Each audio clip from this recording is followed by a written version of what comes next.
Qatar Airways aurait annoncé le rachat intégral de Air France pour la somme faramineuse de 12 milliards d'euros.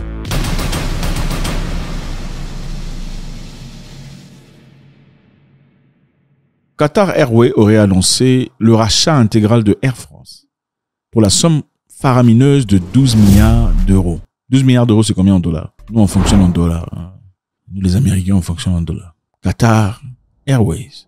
L'opération a été baptisée Opération Mirage et ça marque un tournant historique pour l'aviation française qui troque son coq gaulois contre un faucon du désert. Donc, Qatar Airways annonce, pas nécessairement officiellement, d'après certains rapports, ça doit être confirmé, ou bien on essaie de faire ça en secret, on ne sait pas tout à fait, le rachat de Air France à 12 milliards de dollars. Et je pense qu'il y a beaucoup de questions à se poser dans cette histoire. Vous savez, dans la vie, quelquefois, on réalise l'importance de quelqu'un après son départ. Quelqu'un me disait, des fois on réalise l'amour qu'on a pour une chemise quand on la perd. Ça semble banal, n'est-ce pas? C'est ça. Je pense qu'il y a beaucoup de personnes ici qui se reconnaîtront, se retrouveront. Vous avez perdu quelqu'un de proche, un ami ou une compagne, ou le contraire. Une personne dont la présence vous avez négligée depuis très longtemps. Ou peut-être une personne qui vous disait « Je ne suis pas content de ce que tu fais. Je ne suis pas impressionné par tes actions. Tu ne me traites pas bien. » Jusqu'à ce que tu perdes la personne, alors là tu dis « Ah purée, j'aurais dû mieux la traiter. » Ça arrive très souvent, n'est-ce pas? Est-ce le cas qu'on est en train de voir ici? Okay. Air France est en train d'être vendu à Qatar Airways. On n'en parle pas ouvertement. On sait que depuis très longtemps, Air France a eu des collaborations de partenariat avec KLM et Qatar. Okay, dans l'objectif de monter en business. Mais ce qui se passe ici, apparemment, c'est autre chose. C'est différent. Okay. On ne veut pas le dire ouvertement pour quelconque raison, mais ça se passe. Alors, pourquoi on en arrive là? On se pose la question. Pour quelle raison Air France vendrait, si elle est en train de vendre, okay, à Qatar? C'est parce que Air France ne génère plus autant d'argent qu'elle ne générait dans le passé. Il y a beaucoup de difficultés, il y a beaucoup de gens qui se plaignent sur les retards, sur le fonctionnement inadéquat, sur le service qui n'est pas top point, en tout cas pas la réputation du carrier que Air France est censé représenter. Récemment, d'ailleurs, M. Macron a fait un discours qui a enflammé tout le monde, un discours qui a paru désobligeant, un discours condescendant à l'égard des Africains. Suivez. Nous avions une relation sécuritaire. Elle était de deux natures, en vérité. Il y a une partie, c'était notre engagement contre le terrorisme depuis 2013. On avait raison. Je crois qu'on a oublié de nous dire merci. C'est pas grave, ça viendra avec le temps. L'ingratitude, je suis bien placé pour le savoir, c'est une maladie non transmissible à l'homme. Mais je le dis pour tous les gouvernants africains qui n'ont pas eu le courage vis-à-vis de leurs opinions publiques de le porter, aucun d'entre eux ne serait aujourd'hui avec un pays souverain si l'armée française ne s'était pas déployée dans cette région. Dans ce discours, on peut voir que monsieur ne se rend pas compte des effets de ce qu'il dit. Okay? Beaucoup de présidents africains étaient mécontents de cette histoire. Juste après, il y avait le Tchad qui a réagi, le Sénégal, le Burkina Faso d'ailleurs et tout le bazar. On n'a pas aimé ce commentaire. Comment pouvez-vous vous permettre de dire que les Africains sont ingrats? On va rentrer un peu dans le passé pour essayer de comprendre. Qu'est-ce qui s'est passé avec Air France? À l'arrivée des dirigeants actuels du Mali, du Burkina Faso et du Niger, il y a eu beaucoup de choses qui se sont passées. Pour simplifier les histoires, quand ils sont venus au pouvoir, ils n'ont pas immédiatement demandé à la France de quitter. Je ne sais pas si vous vous en souvenez. Au Niger, par exemple, on avait demandé aux représentants de l'ambassade française de venir avoir une discussion avec les nouvelles autorités du pays. Qu'est-ce qui s'est passé? Il a ignoré. On l'a encore appelé, il a ignoré une seconde fois. On l'a appelé une troisième fois, il a ignoré. Ensuite, on l'a demandé de quitter le pays. Avant de quitter le pays, le Quai d'Orsay a réagi disant qu'il n'avait pas de leçon à apprendre du Niger et que les hommes au pouvoir actuellement n'étaient pas élus démocratiquement. Donc je pense que notre politique est la bonne. Elle repose sur le courage du président Bazoum, sur l'engagement de nos diplomates, de notre ambassadeur sur le terrain, qui reste, malgré les pressions, malgré tout et malgré toutes les déclarations d'autorité illégitimes, grâce à l'engagement de nos forces de sécurité intérieure et de nos militaires. Donc il n'avait donc pas le droit ni le pouvoir de demander à l'ambassadeur français de quitter le territoire. Vous vous en souvenez? Au lieu de parler gentiment, au lieu de trouver des compromis, au lieu de se rabaisser, ils ont voulu faire la grosse tête. Okay? Monsieur Macron a fait un discours disant « Nous allons nous battre pour nos intérêts ». On ne dit pas on arrive chez vous parce qu'on va faire le bien chez vous à votre place. Parce que vous n'êtes pas capable de savoir ce qui est bon pour vous, de le penser ou de le faire. Non. On vient défendre nos intérêts. C'était un discours menaçant. C'était en d'autres termes, nous allons rester de force et vous ne ferez absolument rien. C'est alors qu'au Niger, la population est sortie dans les rues pour aller demander le départ de la présence française. On va avancer encore un peu. Au Mali et au Burkina Faso, le cas était un peu différent. Il y avait des militaires français qui y étaient, mais on leur avait demandé de quitter le territoire. Parce qu'évidemment, vous avez été depuis très longtemps pour combattre le terrorisme. Mais jusque-là, apparemment, ce terrorisme est en train de se renforcer en armement, en capacité et en capacité. Ça n'a aucun sens. Vous êtes censé être l'une des meilleures forces mondiales. Si vous êtes chez nous pour combattre le terrorisme, dans ce cas, après 10 ans, ça devrait être évident qu'ils soient finis les terroristes. Ben, si vous n'arrivez pas à le faire, pendant qu'il nous faut vous payer des millions de dollars, ça n'a aucun sens. Partez. Qu'est-ce qui s'est passé ensuite? Macron a dit que vous n'aurez plus de visas, n'est-ce pas? Les visas étaient restreints. Au Mali, Burkina Faso surtout.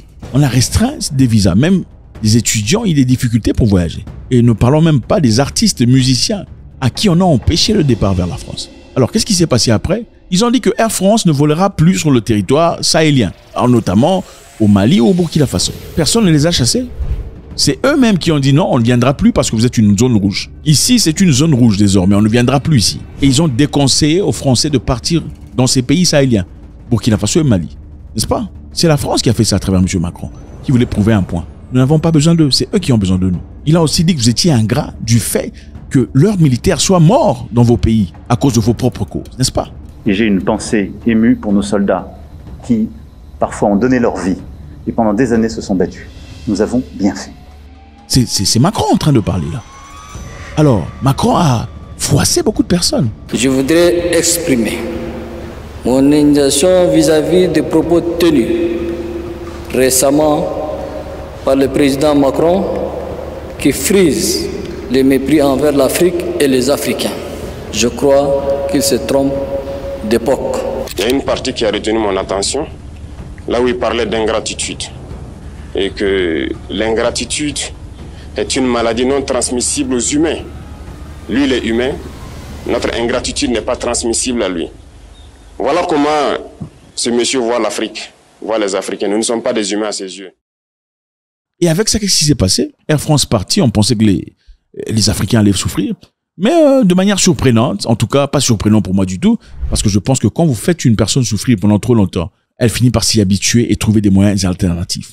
C'est exactement ce que le Mali, le Burkina Faso et le Niger ont fait. Aujourd'hui, il y a des carrières comme Air Sénégal, Air Côte d'Ivoire qui font les trajets et autre chose d'ailleurs. Maintenant, ça ne sera qu'après qu'on remarquera que Air France, en effet, est en train de perdre de l'argent.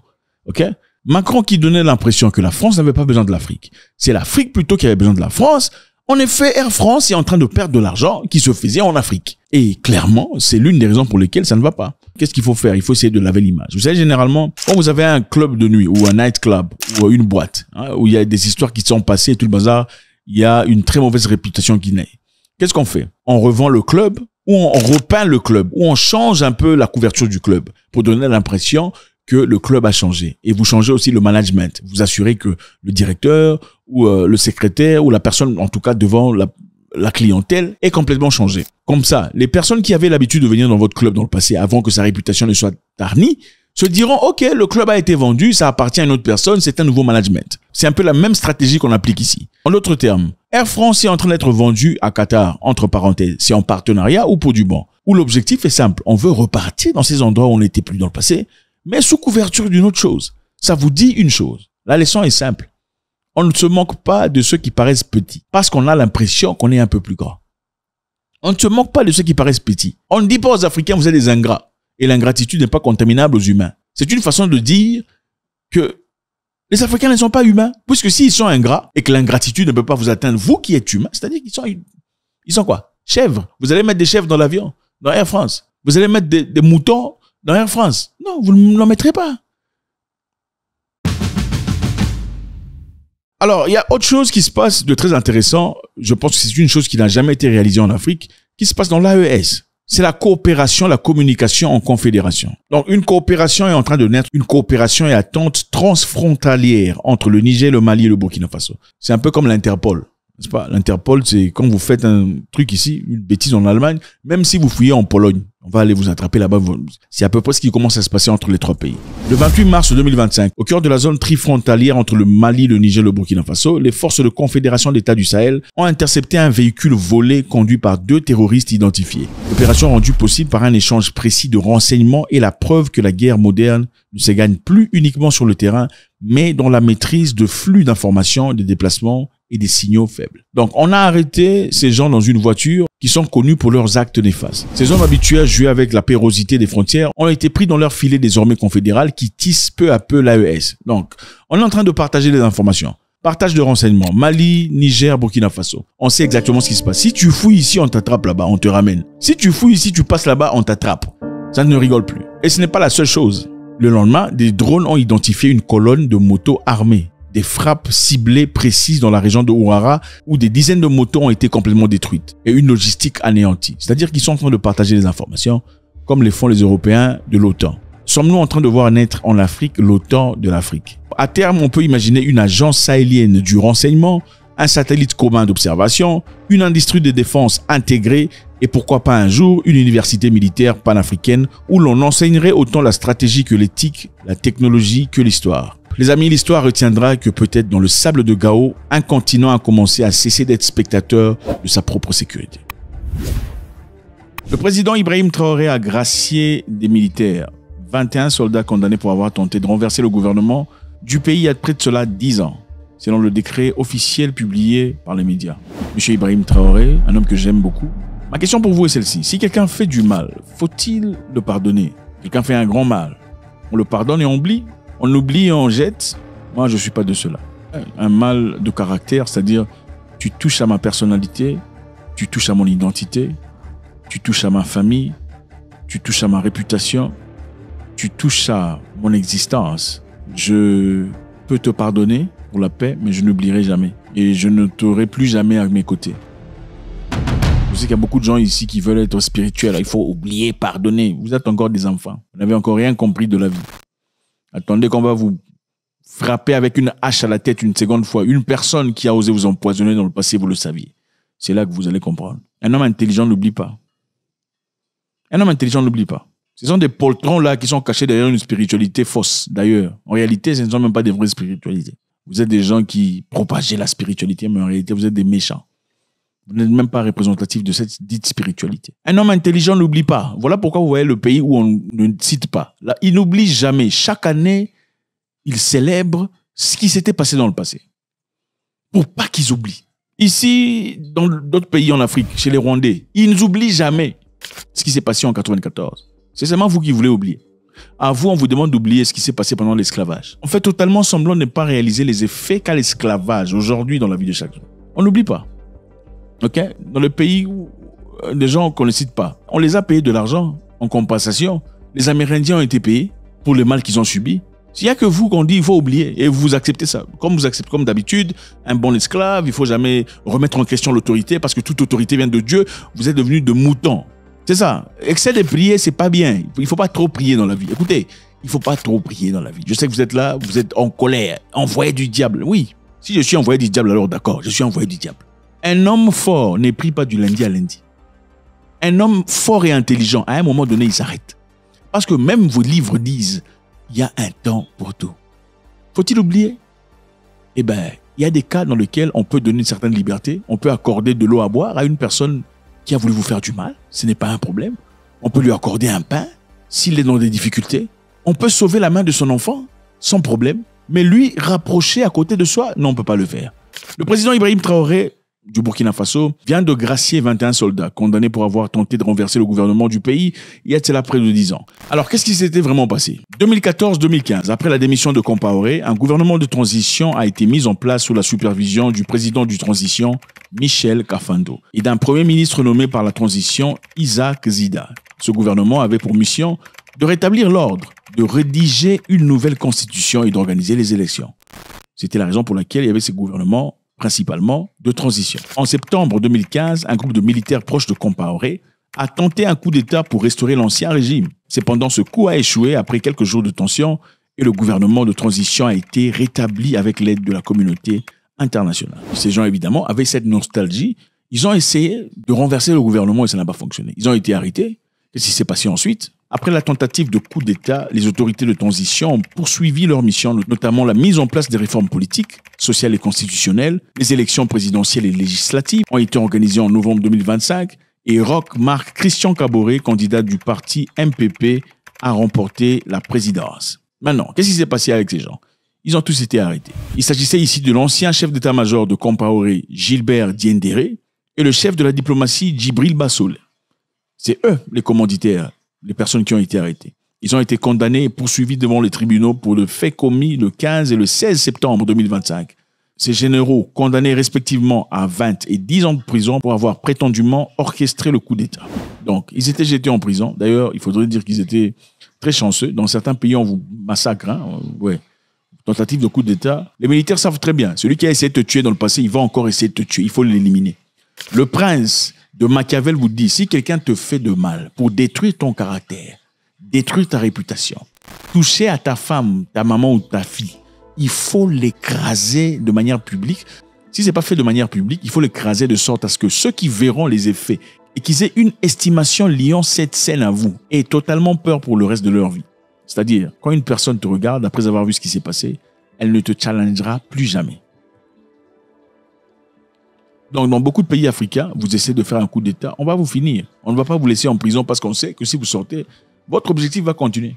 Vous avez déjà vu un zèbre devenir un cheval? Ce n'est pas possible. Zèbre est zèbre. Il a déjà essayé de te faire du mal dans le passé. Il essaiera encore de nouveau. Il y a d'ailleurs des gens qui disent, bon, vous sortez ces gens de prison, qui ont déjà tenté de prendre le pouvoir. Est-ce que ça veut dire qu'ils ne seront pas encore une fois? Ces personnes seront libérées, mais ils ne seront pas éligibles à une indemnisation ni à une progression de carrière. Ce qui va se passer est qu'ils seront placés à l'armée et iront combattre contre les terroristes pour l'intérêt du pays. On dit félicitations à M. Traoré. Un homme qui essaie de comprendre les gens selon leurs difficultés et essaie d'emmener tout le monde vers une bonne direction. Alors, ce qui est évident est que ces gens faisaient partie du gouvernement de Compaoré. Blaise Compaoré, c'est l'ennemi de Sankara. Vous connaissez, enfin, pas l'ennemi, c'était son meilleur ami en effet. Voilà pourquoi on vous dit qu'il faut faire très attention. Je suis sûr que Sankara, quelque part, avait vu, quelque part même dans les yeux de Compaoré. Dans son interview, il disait, si Compaoré me veut du mal, personne ne peut lui empêcher. Le jour où vous attendez que Blaise prépare un coup d'État contre moi, ce ne sera pas la peine de chercher à vous y opposer ou même de me prévenir. Ça voudrait dire que c'est trop tard et que ce sera imparable. Il le connaît tellement de choses souvent que personne ne peut me protéger contre lui s'il voulait s'attaquer à moi. Je suis certain qu'il le savait, même s'il ne voulait pas l'exprimer parce qu'il avait un cœur doux. Je suis sûr qu'il avait vu ça. Parce que pour que toi, tu commences à dire déjà que si lui, il me veut du mal, personne ne peut l'arrêter. C'est-à-dire que quelque part, tu as des... Oui, une sémence est déjà là. Tu as déjà des idées. Il y a des trucs qui clochent. Et peut-être qu'il espérait qu'en disant cela, ça lui rappellerait ce qu'ils ont comme lien. Malheureusement, ça n'a pas eu son effet. En réalité, Compaoré voulait être caïf à la place du caïf. C'est ça la réalité de beaucoup de personnes. Ok, au Burkina Faso, nous y sommes toujours. Une autre émission a été interdite de Canal+. Émission télévisée. Le Conseil supérieur burkinabé de la communication a annoncé vendredi l'interdiction d'une émission de télé-réalité de Canal+, dénommée « Qui veut épouser mon fils ?» Donc l'organe de la régulation des médias, le CSC estime que l'émission est contraire aux bonnes mœurs, à nos valeurs et à notre culture nationale. En outre, à travers la mise en scène, le concept véhiculé par l'émission est dévalorisant pour la femme, portant ainsi atteinte à sa dignité. Qui veut épouser son fils est fondé sur le principe du jeu, de la séduction, mettant en scène un groupe de demoiselles cherchant à conquérir le cœur d'un jeune homme et l'attention de sa mère. Bon, moi je n'ai jamais vraiment regardé l'émission. En fait, j'ai à peine vu ça aujourd'hui. Je ne connaissais malheureusement pas. Ça paraît intéressant, c'est amusant, apparemment. Mais on pourrait comprendre dans quel concept. Qu'est-ce que vous en pensez? Vous pensez que le gouvernement pourrait avoir l'autorité de décider ce que vous allez regarder à la maison? Ou c'est un peu dictatorial? Pensez-vous qu'on peut vous dire ce qu'il faut regarder à la maison ou pas? Alors, 2, est-ce que vous pensez que ça va à l'encontre de la culture burkinabé? Okay. Est-ce que ça pourrait bouger la mentalité vers ailleurs? Ou ne pensez-vous peut-être pas que la raison pour laquelle le gouvernement le fait, c'est parce qu'on veut prioriser ce qui est priorité aujourd'hui? Parce que, écoutez, les Africains n'ont pas de priorité malheureusement. Pendant qu'il y a la guerre, il y a des gens qui font des concerts. C'est quoi le pays des gens là? République démocratique du Congo. On ne sait pas s'ils sont en guerre ou en concert. C'est flou.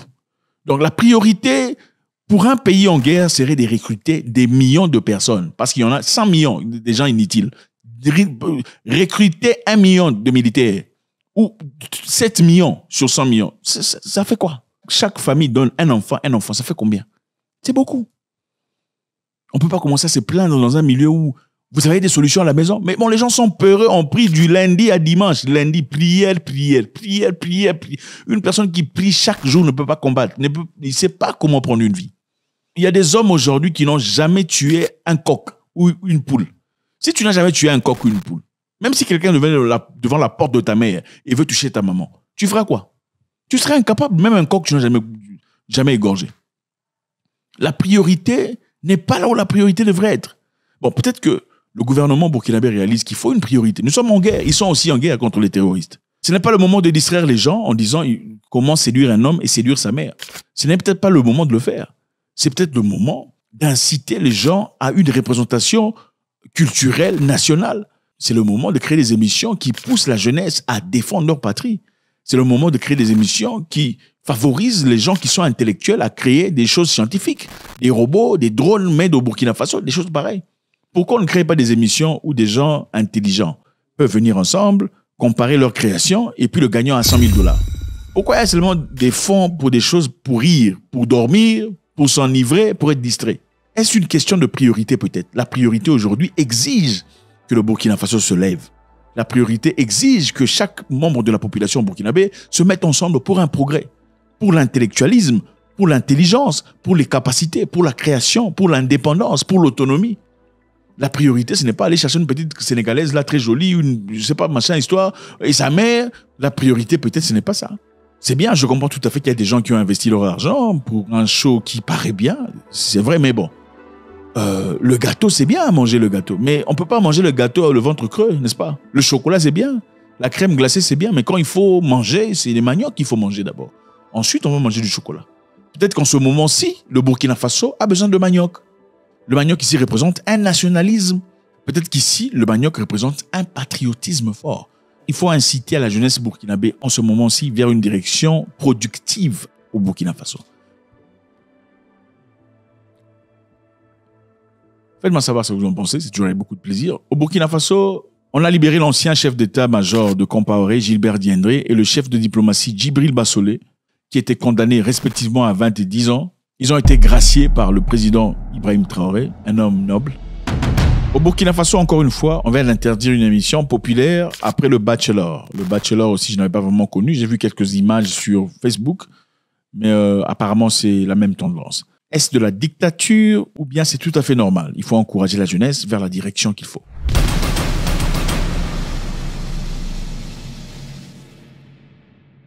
Mon père avait l'habitude de dire, dans la vie, il faut l'école et Dieu. L'école est importante, Dieu aussi important, très important d'ailleurs. Tu vas aller à l'école ou tu dégages de ma maison. Tu vas être présent dans nos réunions spirituelles de prière ou tu dégages de ma maison. Et on s'assurait de le faire. Pourquoi? Parce que lui-même était exemplaire. Il a fait des études, c'est un homme correct, toujours été un homme droit.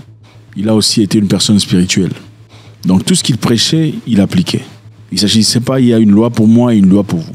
Et généralement, les enfants veulent être comme leur papa, surtout les garçons. Ils veulent copier leur papa. Voilà pourquoi on dit aussi, tu veux connaître une femme, il faut regarder sa mère. Les gens sont fâchés. Oh, pourquoi tu peux dire ça? C'est la vérité. Tu veux savoir ce qu'une femme deviendra dans le futur, il faut regarder sa mère. C'est vrai qu'il y a des cas extrêmes. Je vous vois déjà fâché. Je m'en fous. Où la femme est totalement différente de sa mère. Mais voilà, il faut les exceptions pour affirmer une loi ou une règle, n'est-ce pas? On a besoin d'exceptions. Il ne faut pas dire, il y a des femmes qui... Non, il y a quelques... Mais la grande majorité, tu veux connaître l'arbre, le fruit, regarde les racines. Vous ne verrez jamais un manguier produire des bananes, n'est-ce pas? Vous ne verrez jamais un chien donner des chats ou des chatons. Ce n'est pas possible. C'est illogique. C'est dans votre théorie qui, quelquefois, le chat pourrait donner naissance au chaton. C'est ça. Quelquefois, oui, un enfant peut être différent de son père. Quand un monsieur est brutal, violent, envers la gente féminine ou son épouse, généralement, regardez son père. Vous remarquerez que l'histoire de sa mère n'est pas tout à fait limpide. Généralement, une femme joyeuse, sympathique, acceptante, tolérante, c'est parce que maman était acceptante, tolérante et gentille et sympathique. N'est-ce pas? Ça vous dérange? Je suis désolé. En République démocratique du Congo, un homme au nom de policier Kabea, un policier, a malheureusement perdu sa vie. Pourquoi? Parce que ce jeune policier a essayé de faire son boulot. D'après ce qui a été rapporté, le fait du décès de ce monsieur, Fiston Kabea, qu'est-ce qu'il a fait?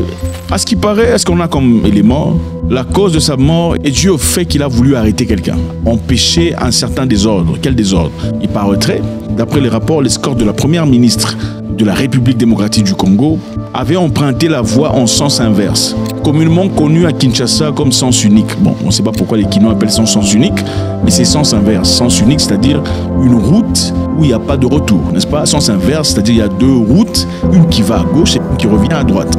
Alors, apparemment, la première ministre avait emprunté la voie à sens inverse, communément appelée sens unique par les Kinois. C'est-à-dire la voiture arrivait en sens unique, okay, au sens inverse, comme on le fait généralement dans certaines républiques bananières en Afrique. Pendant que tout le monde avance, les autorités viennent dans le sens inverse. Alors, ce jeune policier a fait quoi? Il a demandé à l'escorte de tourner et de rentrer. C'était inacceptable, on ne peut pas faire ça. Ce n'est pas beau. Dans un pays où le désordre est normalisé, voir une autorité à ce niveau-là, venir illégalement pour essayer de battre l'embouteillage est inacceptable. Qu'est-ce qui serait passé? L'agent aurait eu un échange tendu avec les policiers affectés à la garde de la première ministre. Après avoir tenté de réguler la circulation face au cortège empruntant un sens unique, après le passage éventuellement du cortège, une escorte serait revenue quelques minutes plus tard pour passer au tabac Fiston Kabea. On l'a tabassé, on l'a raclé, on l'a frappé. Monsieur qui malheureusement n'a jamais pu s'en remettre. Grièvement blessé, il était conduit quelque part avant de succomber à ses blessures quelques temps plus tard. C'est un peu ça, les amis. Je ne sais pas comment on peut expliquer ce genre d'histoire. Avant de parler de développement en Afrique, il faut parler de comportement. Avant de parler de développement en Afrique, argent, construction, infrastructure et tout le bazar, projet de loi, il faut parler de comportement. Le plus grand soubresaut africain, surtout francophone, c'est le comportement. Les gens ne veulent pas faire leur travail. Vous l'avez certainement déjà expérimenté, même dans des bureaux administratifs. Ce n'est pas parce qu'il y a quelque chose d'irrégulier, c'est généralement parce qu'on n'aime pas votre visage. Ou c'est généralement parce qu'on veut vous montrer qu'on est supérieur ou qu'on a de l'autorité dans cette maison, dans cet établissement, dans ce building. Le plus grand en Afrique, c'est un problème de comportement. Comme je le disais précédemment, comment voulez-vous que les enfants soient des chats quand vous êtes un chien? Ce n'est pas possible. Quand une personne, un jeune homme, un père certainement, un mari, un fils, un frère, un cousin à beaucoup de personnes, perd sa vie pour avoir fait son travail, quel est le message que vous envoyez à d'autres officiers et représentants de l'État? Ne faites pas respecter la loi.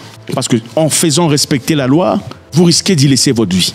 Vous pouvez simplement vous imaginer le niveau de douleur, le ressentiment au plus profond de ces pays. Enfin, il doit y avoir une investigation et tout le bazar, évidemment. Tout ce qu'on a dit a été rapporté.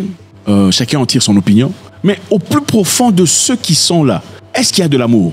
Serez-vous choqué de voir qu'il y ait manque de patriotisme? Ou c'est que vous appelez patriotisme? Ou apparemment le patriotisme, c'est simplement quand on fait les choses qui vont dans votre sens, ça c'est patriotique. Mais quand vous faites les choses qui blessent, même la moralité, qui blesse l'intérieur, qui blesse la vie des personnes, ce monsieur ne reviendra plus jamais. Ce monsieur Fiston, plus jamais, il est parti pour toujours. Ce n'est pas comme une banane vous cueillissez qui grandirait, encore une fois. Ce n'est pas qui pousserait, c'est impossible. Ce n'est pas une blessure qui pourrait être fixée. C'est une entaille éternelle dans la famille de ce garçon, de ses enfants. Qu'est-ce qu'ils diront? Que diront ses enfants dans le futur? Mon papa a été tué parce qu'il a voulu faire respecter la loi. Mon père a laissé sa vie parce qu'il a été victime de vouloir faire respecter la loi. Sera-t-il couronné comme héros national? Sera-t-il couronné comme héros national pour avoir fait respecter la loi? Dans un pays où baigne tout le monde sous la vague, la boue de l'hypocrisie, le mensonge, le désordre. Ce sont des choses que moi j'ai personnellement expérimentées dans un autre pays particulier, en Afrique, où un commandant, un général ou quelque chose de comme ça pourrait se permettre de ce genre d'histoire, venir à contresens, difficile à comprendre. Mais bien évidemment, dans certains autres pays, les gens commencent à évoluer. On commence à comprendre que, ok, la résolution, ce n'est pas en tapant le policier ou en forçant son chemin à travers le contre-chemin. Créez des routes avec l'argent que vous avez, afin que les gens puissent circuler librement. Au lieu de partir en Europe pour aller se faire soigner et créer des hôpitaux décents chez vous, dans votre pays. Quand vous faites ça, ça veut simplement dire que, quelque part à l'intérieur, vous reconnaissez votre incapacité, votre incompétence. S'il faut forcer contre la loi qui est régie par-dessus toute personne. Qui prendra soin de ses enfants? Qui paiera leur minerval? Qui leur achètera des habits pour l'école? Par-dessus tout ce qu'il y a de matériel. Qui leur accordera l'amour de papa? Rest in peace. Au Nigeria, on a tabassé des gens parce qu'ils ont mangé pendant le ramadan. Beaucoup de gens ont été tabassés, ils ont été arrêtés. Beaucoup ont été jetés en prison, une centaine de personnes. Il y a 2 qui sont morts. C'est ça. Monsieur Amounidine, le chef de la garde, a déclaré que tout manque de respect envers le ramadan serait pas toléré. Voilà ce qu'il dit. Il dit qu'il est déchirant qu'au cours d'un mois aussi sacré, consacré aux jeunes pour les musulmans adultes, soit vu en train de manger et de boire. Nous ne tolérons pas ces genres d'histoires. Il a précisé que 25 personnes avaient été inculpées. Il dit, nous recevons des appels de personnes furieuses après avoir vu de personnes manger. Et nous agissons rapidement en se rendant sur la place pour procéder aux arrestations. Bon, ça veut dire aussi qu'une personne pourrait dire, lui, il a mangé. Comment vous allez confirmer? Il a mangé, je ne vais pas manger, il a mangé. Avec des lois pareilles, ça vous étonne que vous avez Boko Haram. Parce que normalement, quand vous avez des tendances, il y a toujours des extrêmes. Les tendances sont toujours additionnées aux extrêmes. Maintenant, les extrêmes dépendent des tendances que vous avez. Ça vous étonne que vous avez Boko Haram quand vous voulez appliquer une loi où on dit, monsieur a encore dit, qu'il a confirmé des arrestations d'autres personnes qui avaient été vues en coupe de cheveux inappropriés. Donc, si vous coupez vos cheveux de manière inappropriée, vous êtes arrêté. Si vous portez des shorts au-dessus du genou, vous serez arrêté. Si vous êtes des conducteurs de tricycles mélangeant les hommes et les femmes, vous êtes arrêté, jeté en prison et battu à l'intérieur, au nom du paradis. Les personnes arrêtées pour avoir mangé ont été libérées. Mais cette fois-ci, on va s'assurer que ça ne se reproduise pas. Les amis, je ne sais pas quoi dire. Faites-moi savoir ce que vous en pensez. En République démocratique du Congo, un jeune homme, un monsieur courageux, brave, qui perd sa vie pour avoir voulu faire respecter la loi. Pauvre monsieur. Paix à son âme. Au Nigeria, les gens se font battre, racler, torturer pour avoir... Enfin, je comprends. Il y a peut-être une loi de la charia, mais il y a une loi de charia, d'accord. La religion en soi, dans sa généralité, n'a pas de problème. Ce sont les interprétations de religion, sinon les communautés, les pays, les groupes. Parce qu'il y aura toujours une personne qui pense que non, ce n'est pas comme ça, ce n'est pas écrit comme ça. Même parmi les chrétiens, c'est la même chose. La Bible dit, si vos frères ne vont pas à votre église, il faut les chasser. Il y a combien de gens qui ont chassé leurs frères et sœurs? Il y a des gens qui ont chassé leurs parents de la maison. Moi et mes associés, nous suivons l'Éternel. Ils ont chassé celui qui t'a porté 9 mois dans le ventre, tu as chassé. C'est ça aussi, c'est ça l'extrémisme. L'extrémisme, c'est pas seulement là-bas. Il y a aussi extrémisme ici. Oui, l'extrémisme, c'est aussi partout. Chez les musulmans, chez les chrétiens, il y a des extrémistes. Dans ma maison, les gens des familles ne viennent pas. C'est vous les Boko Haram chrétiens. C'est vous. Comment tu peux vivre seul? Même là, tu as rencontré un homme dont la vie, il avait les membres de famille. Il avait des frères, des sœurs, des parents. Toi, quand tu veux te marier avec lui, tu veux le prendre, l'emmener à côté, qui devienne propriété privée. Mais la vérité est simple. Quand vous divorcez, vous oubliez tout ça.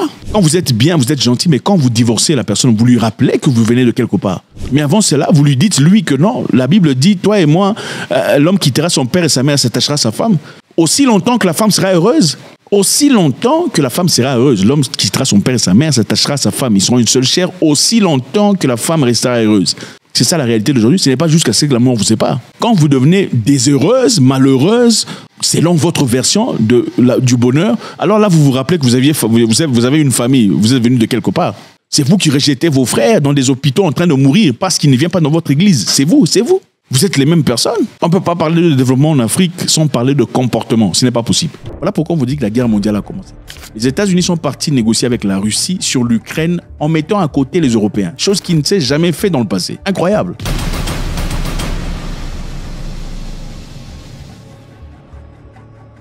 Dans la vie, il ne faut pas oublier. Je crois l'avoir déjà dit dans le passé. Il ne faut pas oublier. Vous pouvez pardonner au-dessus et continuer la guerre. Je ne suis pas là pour vous prêcher, je ne suis pas l'église. Je vous dis la vérité. L'église vous dit aussi une vérité qui est ecclésiaire. Ici, c'est la mouekassance, c'est l'école de la vie. Les gens qui vous font du mal ne le font pas pour vous faire du bien. Et quand quelqu'un a déjà essayé de te détruire dans ton caractère, ce n'est pas en lui pardonnant qu'il va changer. Il y a beaucoup d'instances où une personne a été pardonnée dans le passé et accordée une nouvelle opportunité pour se repentir. Et finalement, quand il a eu la meilleure occasion, quand tu dormais, il t'a achevé. Ou a achevé la personne dont il fallait. Il faut faire très attention. Écoutez, il ne faut pas essayer de justifier le mal des gens quand les gens vous font du mal. Quand quelqu'un essaie de te faire du mal, c'est clair, il essaie de toucher ton argent, ta famille, ton identité, ta réputation, ta personnalité. Il ne faut pas oublier. Ça, c'est votre ennemi pour la vie. En fait, des fois, Dieu vous montre qui sont vos vrais ennemis, mais vous refusez d'écouter. Parce que vous dites qu'il faut pardonner. Qui vous a dit qu'il faut pardonner? Il faut pardonner qui? Il faut pardonner vos frères, pardonner vos sœurs, ceux-là qui sont sortis du même ventre que vous. C'est ceux qu'il faut pardonner. Parce qu'en réalité, même s'ils peuvent devenir méchants, bon, ça, ce sont des histoires d'une région là-bas, il ne faut pas entrer. Généralement, pour les Africains normaux, même si votre frère vous fait du mal, ce n'est jamais pour détruire votre vie. Okay?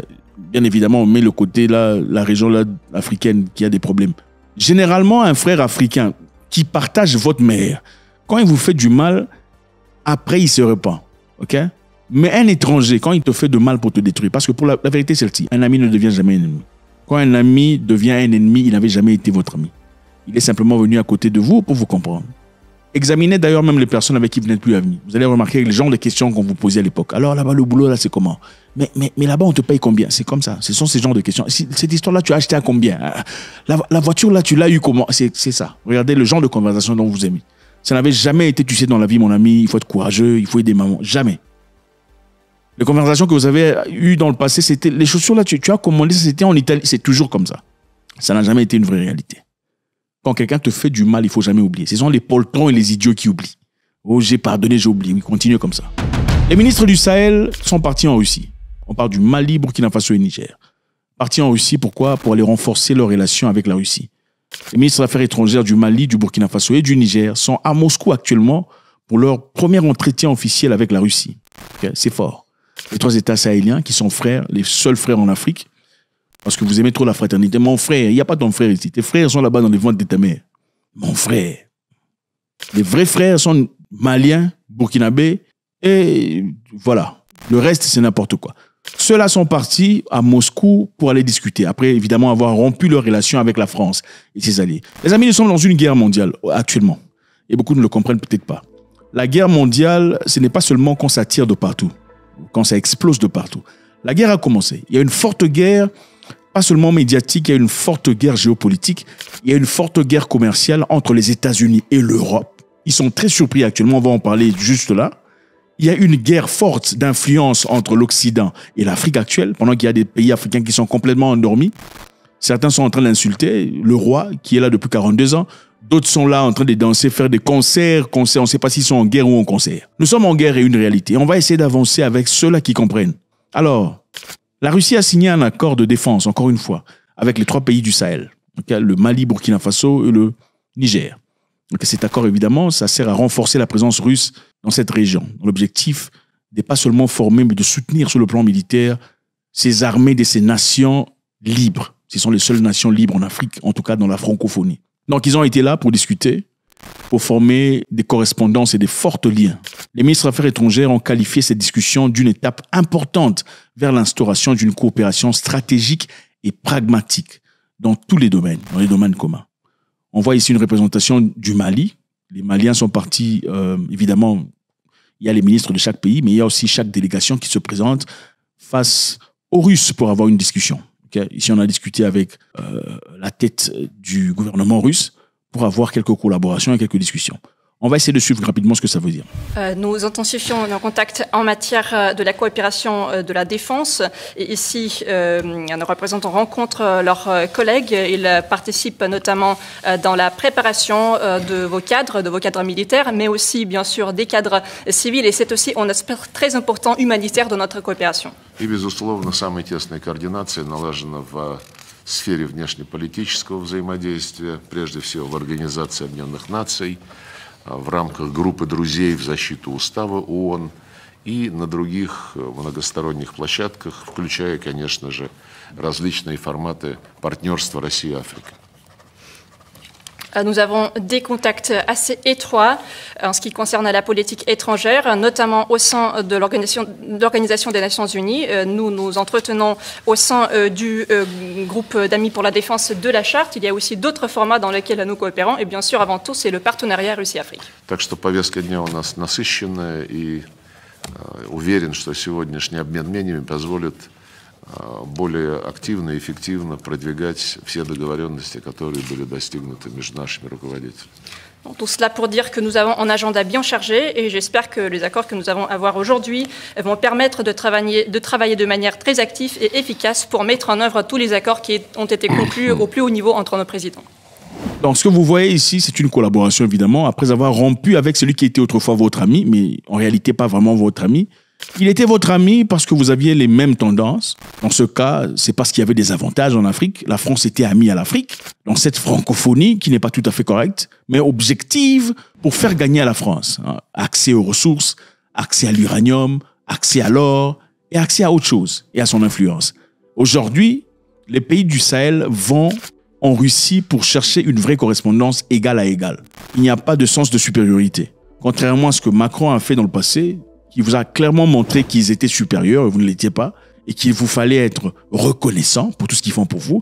Il faut être reconnaissant, je t'abrite chez moi. En fait, c'est moi qui reçois beaucoup de toi, mais toi, tu dois être reconnaissant parce que voilà, c'est grâce à moi que tu es à la table du roi. Alors, pour cette fois-là, les Africains sont partis en Russie pour collaborer. Moi, je ne suis pas fanatique de changer un oppresseur pour un autre. Hein. Ce n'est pas la politique qu'on cherche. Changer un colonisateur pour un autre. Et il faut faire très attention pour ne pas tomber dans cette dynamique-là, où on quitte la France comme ancien colonisateur pour aller devenir colonisé par la Russie. Et il faut être intelligent. Et penser que la Russie sera totalement neutre, c'est aussi être stupide. Parce qu'une personne intelligente est une personne qui remet en question tout. Une personne intelligente, je répète, remet en question tout ce qu'il a appris. De l'école, de la vie, même de ses parents. Tout, vous remettez en question. On ne dit pas qu'il faut rejeter. Il faut remettre en question tout, même ce que vous recevez de votre religion. Parce que ce n'est pas la religion qui a parlé. C'est un individu qui a parlé au nom de la religion. Attention, il faut tout remettre en question. Comprendre le pourquoi du comment. C'est bien de quitter la France et les autres, l'Europe, pour aller ailleurs. C'est bien de chercher l'égalité, le respect. Mais dans tout ça, il faut comprendre. Sommes-nous en train d'entrer dans un piège? Il serait totalement ignorant et aussi bête de penser que la Russie n'a aucun intérêt en Afrique. Il serait absolument absurde de croire que les Russes ne peuvent pas penser à quelconque opportunité ou avantage qu'ils peuvent tirer de l'Afrique ou de l'ignorance des Africains. C'est vrai qu'on peut regarder dans le passé.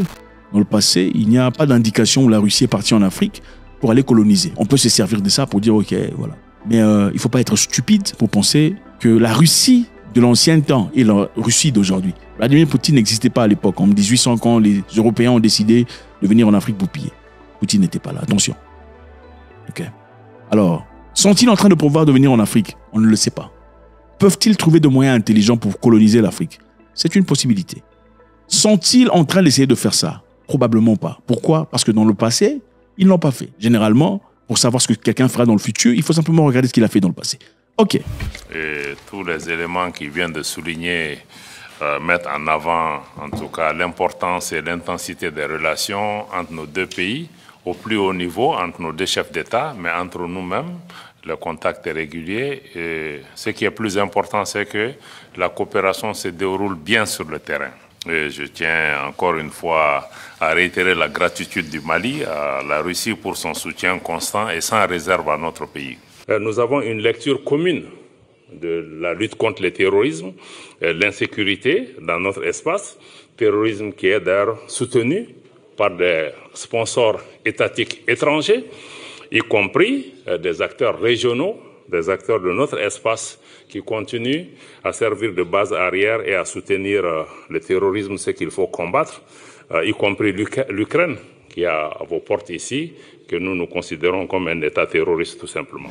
Dans ce qui est dit ici, je pense qu'il est intelligent de noter ce que Abdoulaye Diop vient de dire. Il vient de dire que l'Ukraine est un État terroriste. Donc, le Mali est en guerre spirituelle contre l'Ukraine. Évidemment, pourquoi depuis l'attaque qui a été faite au Mali, l'attaque qui a été revendiquée par les Ukrainiens, ils ont dit qu'ils avaient donné l'intelligence, le renseignement et tout le bazar aux ennemis du Mali. Et depuis lors, la relation a changé. Et quand le Mali dit que l'Ukraine est un État terroriste, soyez-en certains, le Niger et le Burkina Faso pensent aussi que l'Ukraine est un État terroriste. C'est une guerre ouverte. Je sais que les Ukrainiens ont essayé de raviver un peu les histoires, question de venir en Afrique, essayer d'ouvrir des ambassades ici et là, les ambassades qui n'existaient pas avant la guerre en Russie. Et beaucoup de personnes ont pensé que c'était, évidemment, c'est ça la vraie nature de quelqu'un. Quand quelqu'un vient te demander de l'aide quand il est en difficulté. C'est-à-dire quoi? Il ne te calculait pas quand il était bien. N'est-ce pas? Maintenant, il est en difficulté, il a perdu son travail, il était salut. Bon, là, il faut se poser des questions. Si l'Ukraine a ouvert les ambassades, comme certaines personnes le disent en Afrique, après que la guerre ait commencé en Russie, dans l'objectif de créer une correspondance avec les Africains, ça veut simplement dire qu'ils n'ont jamais aimé les Africains. Et la preuve est dans le pudding. En ce qui s'était passé en Ukraine, les Noirs ont été pas traités correctement pendant la guerre. Ils ont été poussés hors de train, forcés à faire des histoires, et c'était absolument absurde. Le ministre Abdoulaye Diop dit que l'Ukraine est un État terroriste. Alors la question qui se pose ici est celle-ci. Est-ce une bonne idée pour ce pays de partir en Russie au lieu de trouver de l'aide en Afrique? Point d'interrogation. Mais ce qui est essentiel de noter ici, c'est quoi? Il a aussi dit quelque part que la Russie était peut-être le seul pays à nous soutenir pendant les moments les plus difficiles, malgré qu'il y avait des pays africains qui ont tourné le dos. C'est très important. Vous voyez, c'est ça la fraternité. La fraternité n'a absolument rien à voir avec la couleur de peau. Qu'on ne vous trompe pas. Oh mon frère, je ne suis pas ton frère. Va chercher ton frère dans les ventres de ta mère. Il dit pendant que les pays africains ont tourné le dos, la Russie était peut-être le seul pays à nous accorder la chance, à nous soutenir. Vos frères sont seulement ceux qui vous soutiennent dans les moments difficiles. Ce n'est pas, oh, nous sommes, non. Il faut chercher vos cousins qui parlent votre langue. C'est ça vos amis. Et maintenant, on va en France. En France, les amis, vous voyez, M. Macron est très animé, comme d'habitude, en tout cas depuis récemment, depuis l'arrivée de Donald Trump. Donald Trump a frappé l'Europe de tarifs et des taxes, des impôts sur beaucoup de choses, des impôts sur beaucoup d'outillages. Je sais que généralement, on pense que les États-Unis et l'Europe, c'est la même chose. En tout cas, Trump vous montre que ce n'est plus pareil. Des nouveaux droits de douane ont été annoncés par Donald Trump, des droits de douane de 20% sur les importations en provenance de l'Union européenne. Le 2 avril, le président Trump a imposé des droits de douane de 20% sur toutes les importations en provenance de l'Union européenne, c'est-à-dire la France, l'Allemagne, l'Italie, l'Irlande. C'est chaud. Certains pays en subiront les conséquences beaucoup plus grandes.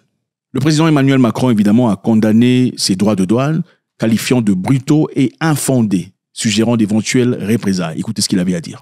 En termes de méthode, la riposte européenne se fera en 2 étapes, parce que riposte il y aura, de manière claire. Et je le dis pour que ce soit clair pour tout le monde, la première riposte aura lieu mi-avril. Elle portera sur les taxes déjà décidées, en particulier sur acier et aluminium. Et les difficultés qui avaient pu apparaître sur des premières listes ont pu être corrigées. Et donc les réponses qui arriveront dans les jours qui viennent seront des réponses qui sont sur le premier paquet, acier-aluminium.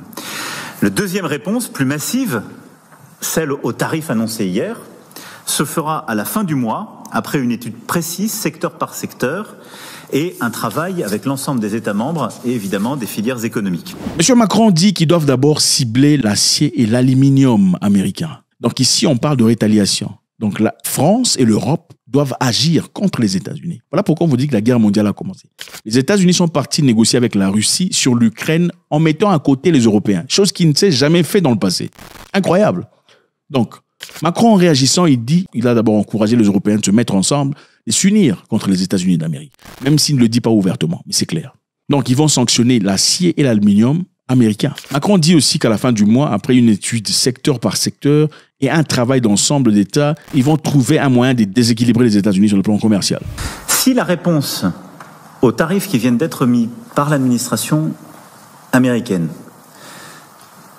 c'est de faire des concessions immédiates ou d'annoncer des investissements pour pouvoir négocier des exemptions, c'est une très mauvaise idée. Parce que nous avons une force. C'est un marché de 450 millions d'habitants. C'est ça l'Europe. L'Union européenne, c'est 450 millions de consommateurs. C'est plus que le marché américain. Emmanuel Macron dit qu'il y a 450 millions de consommateurs en Europe. Donc les États-Unis ne peuvent pas impressionner l'Europe sur le plan tarifaire. 400 millions de consommateurs. Si les Européens se mettent ensemble, ils peuvent résister. Il est donc en train de demander aux Européens à une réponse unifiée et solidaire. Donc il n'y a pas d'Européens qui partent discuter de leurs avantages solo. C'est-à-dire, ils partent voir Trump pour dire, écoutez, nous on peut faire ça et ça et ça, laissez-nous entrer. Donc si vous êtes à 20 par exemple, et qu'il y a un seul ennemi à côté, okay, et qu'une de vos personnes parte chez la personne, moi je suis désolé, moi je n'ai pas de problème avec toi. C'est la lâcheté qui entre. C'est-à-dire votre force, même si vous êtes faible par rapport à cette personne forte, ne sera pas assez suffisant pour résister. Mais ensemble, vous pouvez résister. Rien n'est exclu. Et donc, tous les instruments sont sur la table. Des réponses tarifaires, pour faire face. L'activation de mécanismes qui sont à notre main, comme le mécanisme anti-coercition. La possibilité d'avoir des réponses sur les services numériques, où les États-Unis sont extrêmement bénéficiaires sur l'Europe. La possibilité de regarder aussi les mécanismes de financement de l'économie américaine. Il ne faut rien exclure à court terme, il faut faire ce qui est le plus efficace. Macron parle aussi des réponses sur des services numériques. Dans les États-Unis d'Amérique, reçoit beaucoup de services numériques venant de l'Europe. Il en dépend en effet, donc ils peuvent frapper en retour. Qu'est-ce qui risque de se passer ? En tout cas, les amis, les représentants du Sahel sont partis en Russie pour aller discuter du renforcement de coopération en ce qui concerne le militaire et le commercial. Est-ce une bonne idée de le faire et de sauter les Africains ? Puisque d'après eux, la Russie a été là pendant que les Africains étaient là distraits, toujours en train de danser ou d'insulter. Quel est l'objectif de Donald Trump dans cette histoire ? Il est évident que Donald Trump n'est pas intéressé par l'Afrique. Contrairement au gouvernement précédent qui a envoyé des émissaires pour voir les dirigeants africains, Donald Trump ne l'a pas fait. La seule chose qu'il a fait jusque-là, c'est sanctionner les pays africains. Il n'y a plus de visa pour vous, on ne vous accepte plus. Il n'y aura plus d'aide, il a coupé l'aide de l'USAID. Donc vos gens-là qui vivent avec le VIH sont censés mourir. Il est en train de mettre la pression sur toutes les personnes qui ne soutiennent pas la politique.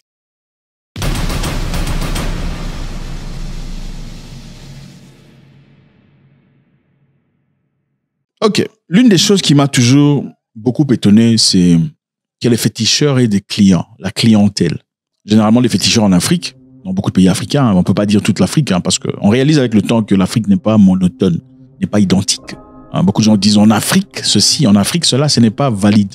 Quand vous dites en Afrique, les gens sont comme ça, c'est généralement chez vous que les gens sont comme ça. Les parents ne s'excusent jamais en Afrique. C'est pas vrai. C'est chez vous ou c'est tes parents qui ne s'excusent pas. Mes parents se sont toujours excusés quand ils ont eu tort. Ah oui? Oh non, les parents en Afrique ne s'excusent pas. Les parents en Afrique te font un cadeau où on te dit alors les chaussures que tu voulais là, tu veux l'argent, on te donne l'argent. C'est une façon de s'excuser pour ce qu'ils ont fait préalablement. Ça, c'est votre expérience, madame. Moi, je n'ai pas vécu ça, moi. Moi, je suis de ceux qui ont eu, je ne dirais pas la chance, parce que c'est tout à fait normal, d'être absolument normal. Mes parents s'y sont toujours excusés.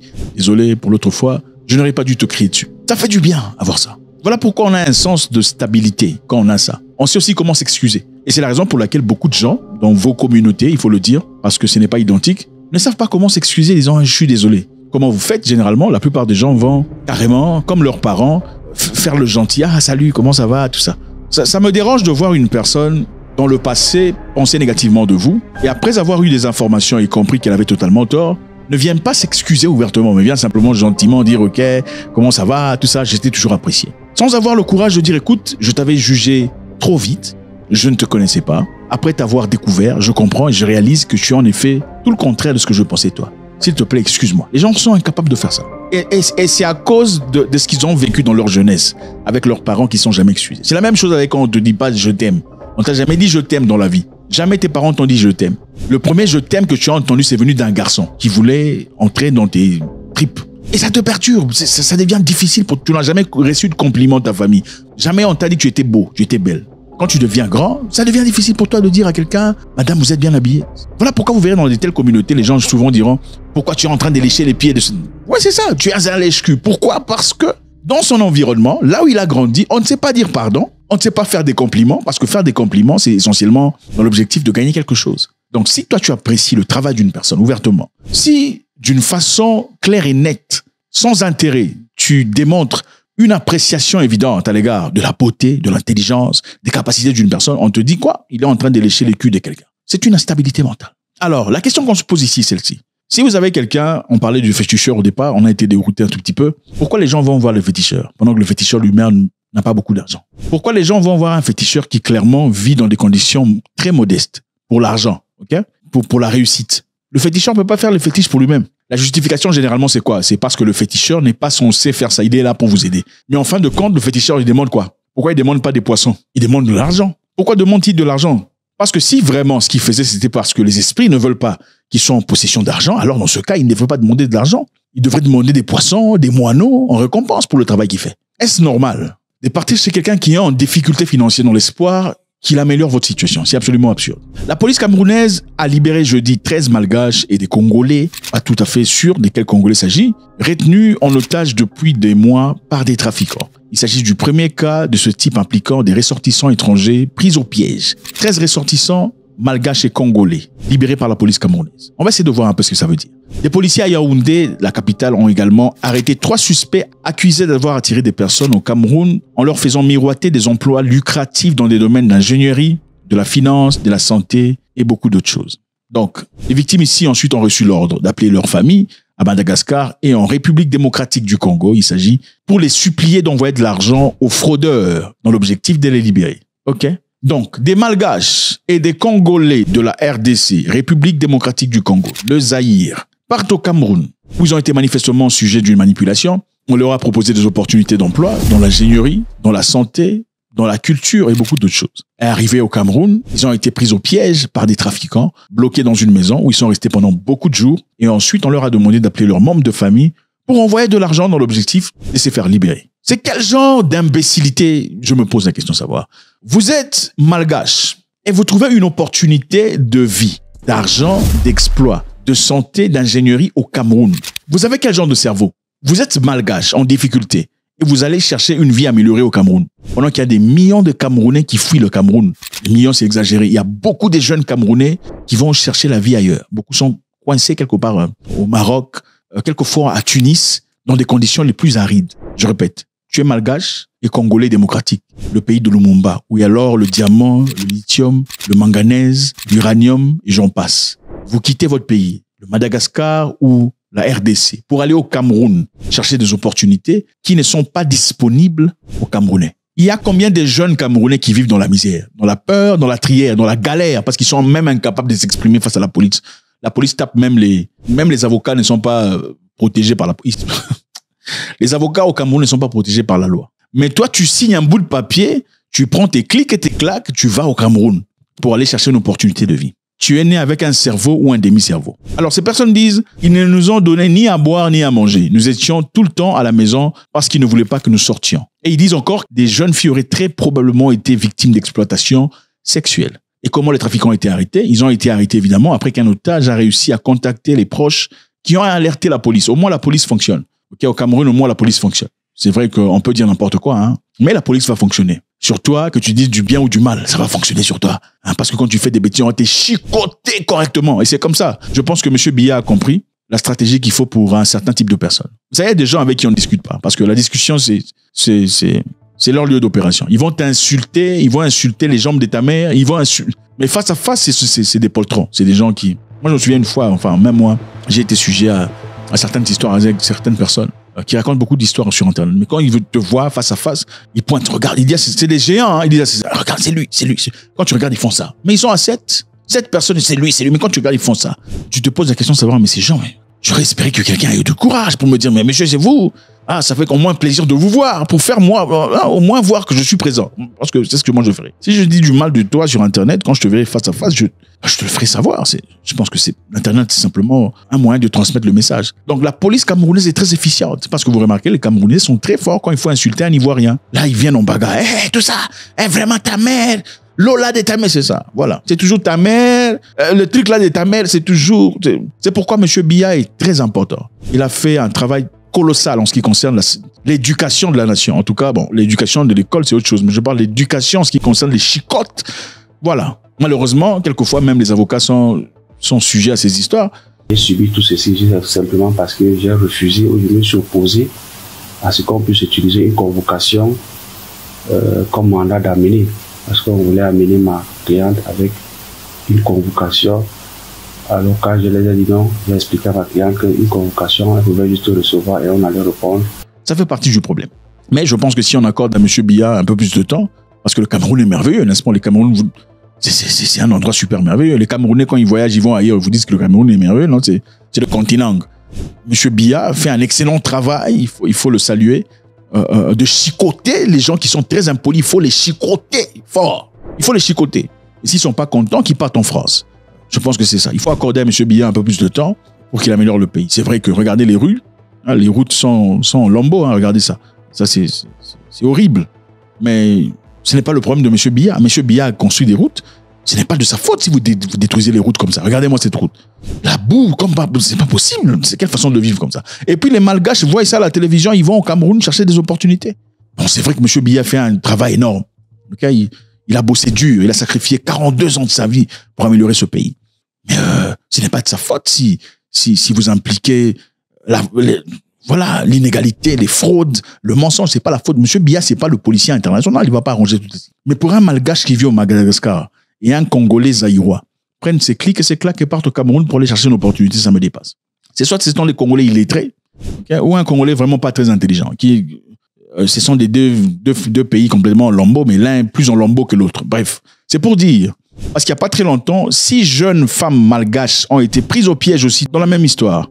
Et il y a quelques mois, les autorités ont découvert par hasard des dizaines de personnes victimes d'une escroquerie similaire dans une villa à Bafoussam. C'est le modus operandi au Cameroun. Il y a beaucoup d'histoires comme ça. Il faut vraiment éviter, il faut faire très attention. L'une des grandes raisons pour lesquelles il y a des trafics humains au Cameroun, c'est parce que ceux qui le font ne sont pas essentiellement camerounais. Human trafficking, why is it on the rise in Cameroon? The first point is bad leadership. Poor governance in Cameroon is the main reason, because this poor governance contributed to many problems we are having in Cameroon. The population of Cameroon, that the government of Cameroon and Cameroonians do not know how many people are living in Cameroon, because there have never been any census. Majority of people you are calling your neighbor, they tell you, or they are telling you that they are from the northwest region of Cameroon, or they are from the southwest region of Cameroon, or they are from the northern part of Cameroon. Majority of them are either Nigerians, Equatorial Guineans, foreigners, Malians or Senegalese, many of them. And this is exactly what is happening in Cameroon. Donc le monsieur dit ici, l'une des raisons, c'est le manque de recensement. Donc au Cameroun, on n'a jamais vraiment recensé les gens correctement. C'est vrai qu'il y a eu recensement en 2005, mais ça n'a pas été méticuleux. Okay? Il y a beaucoup de gens qui n'ont pas été reportés. Le nombre n'a pas été le nombre correct. Il dit aussi la deuxième raison, ce serait que monsieur Paul Biya n'ait pas voulu vraiment répertorier le nombre de gens. Pourquoi? Parce que si le nombre de Camerounais est petit, comparé au PIB du Cameroun, ça donne l'impression que le Cameroun est en train de flotter et de vivre au quai. Ce n'est pas un pays pauvre. Si M. Paul Biya rapporte un nombre réduit de la population camerounaise à la communauté internationale, par rapport au PIB, ça donne l'impression que le Cameroun avance. Le Cameroun n'est pas un pays en difficulté extrême. Mais la réalité n'est pas conforme. Il dit aussi, troisièmement, que M. Paul Biya aurait laissé vivre au Cameroun des gens qui ne sont pas camerounais. Dans l'objectif de gagner les élections. C'est-à-dire, ces gens qui ne sont pas camerounais, à qui on octroie des documents nationaux, peuvent aller voter alors dans ce cas pour M. Biya. En tout cas, la leçon ici est très intéressante. M. Biya fait un travail énorme. C'est vrai, il faut le respecter. Il faut respecter les vies. Il ne faut pas jouer. Le Cameroun, il y a le sable comme ça. Il ne faut jamais quitter votre pays pour partir au Cameroun, même si vous voyez quoi que ce soit. Pas seulement le Cameroun. Il faut jamais faire ce genre d'histoire. Surtout pas au Cameroun. Il ne faut jamais faire ces histoires. S'il y a du boulot, on donne ça aux Camerounais qui sont sur Internet, ne foutent rien de leur vie. Ils ont besoin de travail. Personne ne veut voir sa sœur coincée dans un pays étranger, à la main des violents bandits qui probablement voudront prendre d'elle dans son intimité seulement parce que c'est le Cameroun. C'est inacceptable. Et l'une des raisons pour lesquelles on fait cette vidéo, c'est pour plus que vous tombiez dans le piège, parce que beaucoup sont en train de tomber dans ce piège. On vous dit qu'il y a du travail quelque part en Asie, mais il faut d'abord venir au Cameroun pour finir votre interview. Et des trucs comme ça. C'est absolument malade. Au Cameroun, il y a Boko Haram et tout le reste, ça c'est vrai. Mais du travail, ça c'est point d'interrogation. Et maintenant, on va au Niger. Au Niger, le Niger se retire de la force régionale anti-djihadiste autour du lac Tchad. Okay? Le lac Tchad est là, vous voyez, autour de plusieurs pays, 4 pays en effet. Autour de ce lac, il y a une influence très forte des forces maléfiques. Et ces 4 pays, en tout cas ces plusieurs pays, sont venus ensemble dans l'objectif de pouvoir résister à ce fait. Chacun de pays était censé donner ou libérer de l'armée, des militaires, des logistiques pour résister. Donc il fallait une synchronisation générale de ces pays dans ce fait pour lutter contre le terrorisme. Mais malheureusement, on a l'impression qu'il y a des traîtres. Si pas des traîtres, il y a des gens qui ne sont pas participatifs du tout. C'est comme si vous vous dites, on va résister contre les voleurs. Okay? Chacun va se réveiller la nuit. À son tour, lundi, c'est moi qui me réveille, je veille. Mardi, toi, tu veilles. Jeudi, toi, tu veilles. Mais apparemment, il n'y a que toi qui veilles ou 2 personnes. Les autres ne veillent pas, mais veulent que tu veilles sur leur maison aussi. Voilà, ça devient très compliqué. Alors, le Niger annonçait son retrait de la force régionale dédiée à la lutte anti-djihadiste dans le bassin du Tchad. Cette étendue, évidemment, d'eau qui chevauche 4 pays s'est transformée en bastion djihadiste habitant à la fois des combattants de Boko Haram, de l'État islamiste en Afrique de l'Ouest. Donc, vous prenez le Cameroun où il y a le Boko Haram aussi. Il ne faut pas y aller là-bas, il faut éviter. Traduit une volonté affirmée de renforcer la sécurisation des sites pétroliers au nord. Donc, le Niger veut poursuivre le renforcement sécuritaire de ces sites pétroliers au nord. Les installations pétrolières situées dans la région de Difa sont sous les menaces de groupes hostiles à Niamey, qui attaquent particulièrement le léoduc géant, acheminant le brut vers le Bénin voisin. Et ce n'est pas le premier pays, parce qu'en fin 2024, le Tchad aussi avait menacé de se retirer du FMM à cause d'une absence de mutualisation d'efforts. Ceci, évidemment, s'est fait après une attaque qui a tué plus de 40 militaires tchadiens. Un ennemi vient, on s'entend de se mettre ensemble pour résister. Mais bon, finalement, on se rend compte qu'il n'y a que moi, ou en tout cas 2 parmi nous, qui résistons. Les autres sont en train de dormir et faire autre chose. Mais s'attendent à ce qu'on puisse veiller pour eux. Ça n'a absolument aucun sens. Si nos enfants vont à l'école et on fait des tours pour aller les prendre à la même école, on a 4 parents et 4 enfants. Il faudrait que tout le monde parte. Moi, je pars lundi, mardi, je me repose, une autre personne part mardi, l'autre par mercredi et jeudi. Sinon, s'il n'y a que 2 personnes qui partent, finalement, ça devient très compliqué. Et surtout s'il y a des personnes qui, manifestement, rendent les choses compliquées. Faites-moi savoir ce que vous en pensez. Beaucoup de Camerounais vivent dans des difficultés. Il y a la prostitution comme pas possible, la pauvreté, les difficultés. Beaucoup veulent s'enfuir et partir ailleurs. Autant il y a un petit nombre de Camerounais qui s'en sortent, la grande majorité en difficulté. M. Paul Biya fait un travail énorme pour essayer d'arranger les histoires. Mais bon, il faut lui accorder encore au moins 2 mandats pour y arriver. Ça ne sera pas très compliqué. Le Niger, finalement, se retire de ce groupe. Ils n'en veulent pas. Ils vont se concentrer sur eux-mêmes. Faites-moi savoir ce que vous en pensez. God bless. L'expérience m'a appris que quelquefois, quand vous avez un problème avec une tierce personne, il serait préférable de trouver la personne et de discuter avec cette dernière et de trouver des solutions entre vous à l'amiable. Chose qui n'est pas toujours évident. Pas toujours, en tout cas. Quelquefois, c'est difficile de discuter avec une personne avec qui on est en conflit Il faudrait apporter une tierce personne pour peut-être soulager un peu la peine dans la discussion. Mais il y a des fois où il est impératif de mettre à côté sa dignité ou son honneur ou peut-être sa fierté et avoir une discussion limpide, une discussion honnête et reconnaître ses erreurs. Mais dans ce cas, c'est très difficile parce que cela implique un grand niveau de maturité. Il faut devoir être à la hauteur de reconnaître ses erreurs, ses fautes. Et aussi, qui initierait cette conversation? Parce que généralement, quand vous voulez initier une conversation avec une personne avec laquelle vous êtes en conflit, premièrement, il y a une certaine reconnaissance d'infériorité, c'est-à-dire la personne qui approche la seconde personne, exigeant ou demandant à ce qu'il y ait une conversation, paraît comme une personne faible. C'est-à-dire, il a besoin de moi, voilà pourquoi il veut qu'on discute. Mais malgré tout ça, si vous mettez toute cette poussière, toute cette fumée à côté, vous réaliserez que dans beaucoup de cas, il est préférable de discuter vous-même ou de trouver des solutions vous-même avec la personne pour laquelle vous êtes en conflit. Pourquoi? Parce que il arrive des moments où, quand vous apportez une tierce personne, une troisième personne dans votre conflit, le conflit s'élargit et ça devient beaucoup plus compliqué. Et ce sont des choses beaucoup plus évidentes entre des amitiés et aussi dans des foyers, où quelquefois il faudrait en effet laisser un couple résoudre ou résorber ses problèmes seul, sans essentiellement insérer un être étranger qui pourrait apporter une lèpre inguérissable dans cette situation. Les États-Unis d'Amérique s'est érigé en maître d'honneur pour apporter une certaine solution entre la Russie et l'Ukraine dans cette guerre qui dure beaucoup trop longtemps depuis là. Nothing worth doing ever came easy. Treat the word impossible as nothing more than motivation. They want to take away my freedom because I will never let them take away your freedoms. They're not coming after me, they're coming after you, and I just happen to be standing in their way. M. Donald Trump a fait une promesse évidente au monde, disant qu'il finirait cette guerre à partir du moment où il serait élu comme président. C'était sa promesse. Okay? Tout le monde regardait, tout le monde attendait. Trump, tel que vous le connaissez, est une personne pas de grande simplicité, voulait évidemment montrer au monde que je suis en capacité de le faire. Mais on se pose beaucoup de questions jusque-là. Quels étaient vraiment les motifs de Donald Trump? Voulait-il vraiment trouver la solution à cette guerre? Était-il certainement partisan d'une paix entre la Russie et l'Ukraine? Ou simplement voulait-il retrouver les intérêts des Américains? Donald Trump vient de faire une nouvelle demande à l'Ukraine. Et c'est une demande qui acharne tout le monde. C'est bouleversant, c'est incroyable. Les experts disent qu'ils n'ont encore jamais vu de pareil dans le passé. C'est incroyable. En effet, il y a quelque temps, Trump avait invité Zelensky à l'honneur, à la Maison-Blanche. C'était pour discuter et trouver peut-être un moyen à travers lequel sortir de cette guerre. Les propositions de Trump étaient très claires. Il voulait 50% des bénéfices de tout ce qu'il y a comme richesse en Ukraine. L'Ukraine en soi n'est pas un pays pauvre. À la fin de sa demande, les Ukrainiens n'étaient pas tout à fait partants dans cette histoire.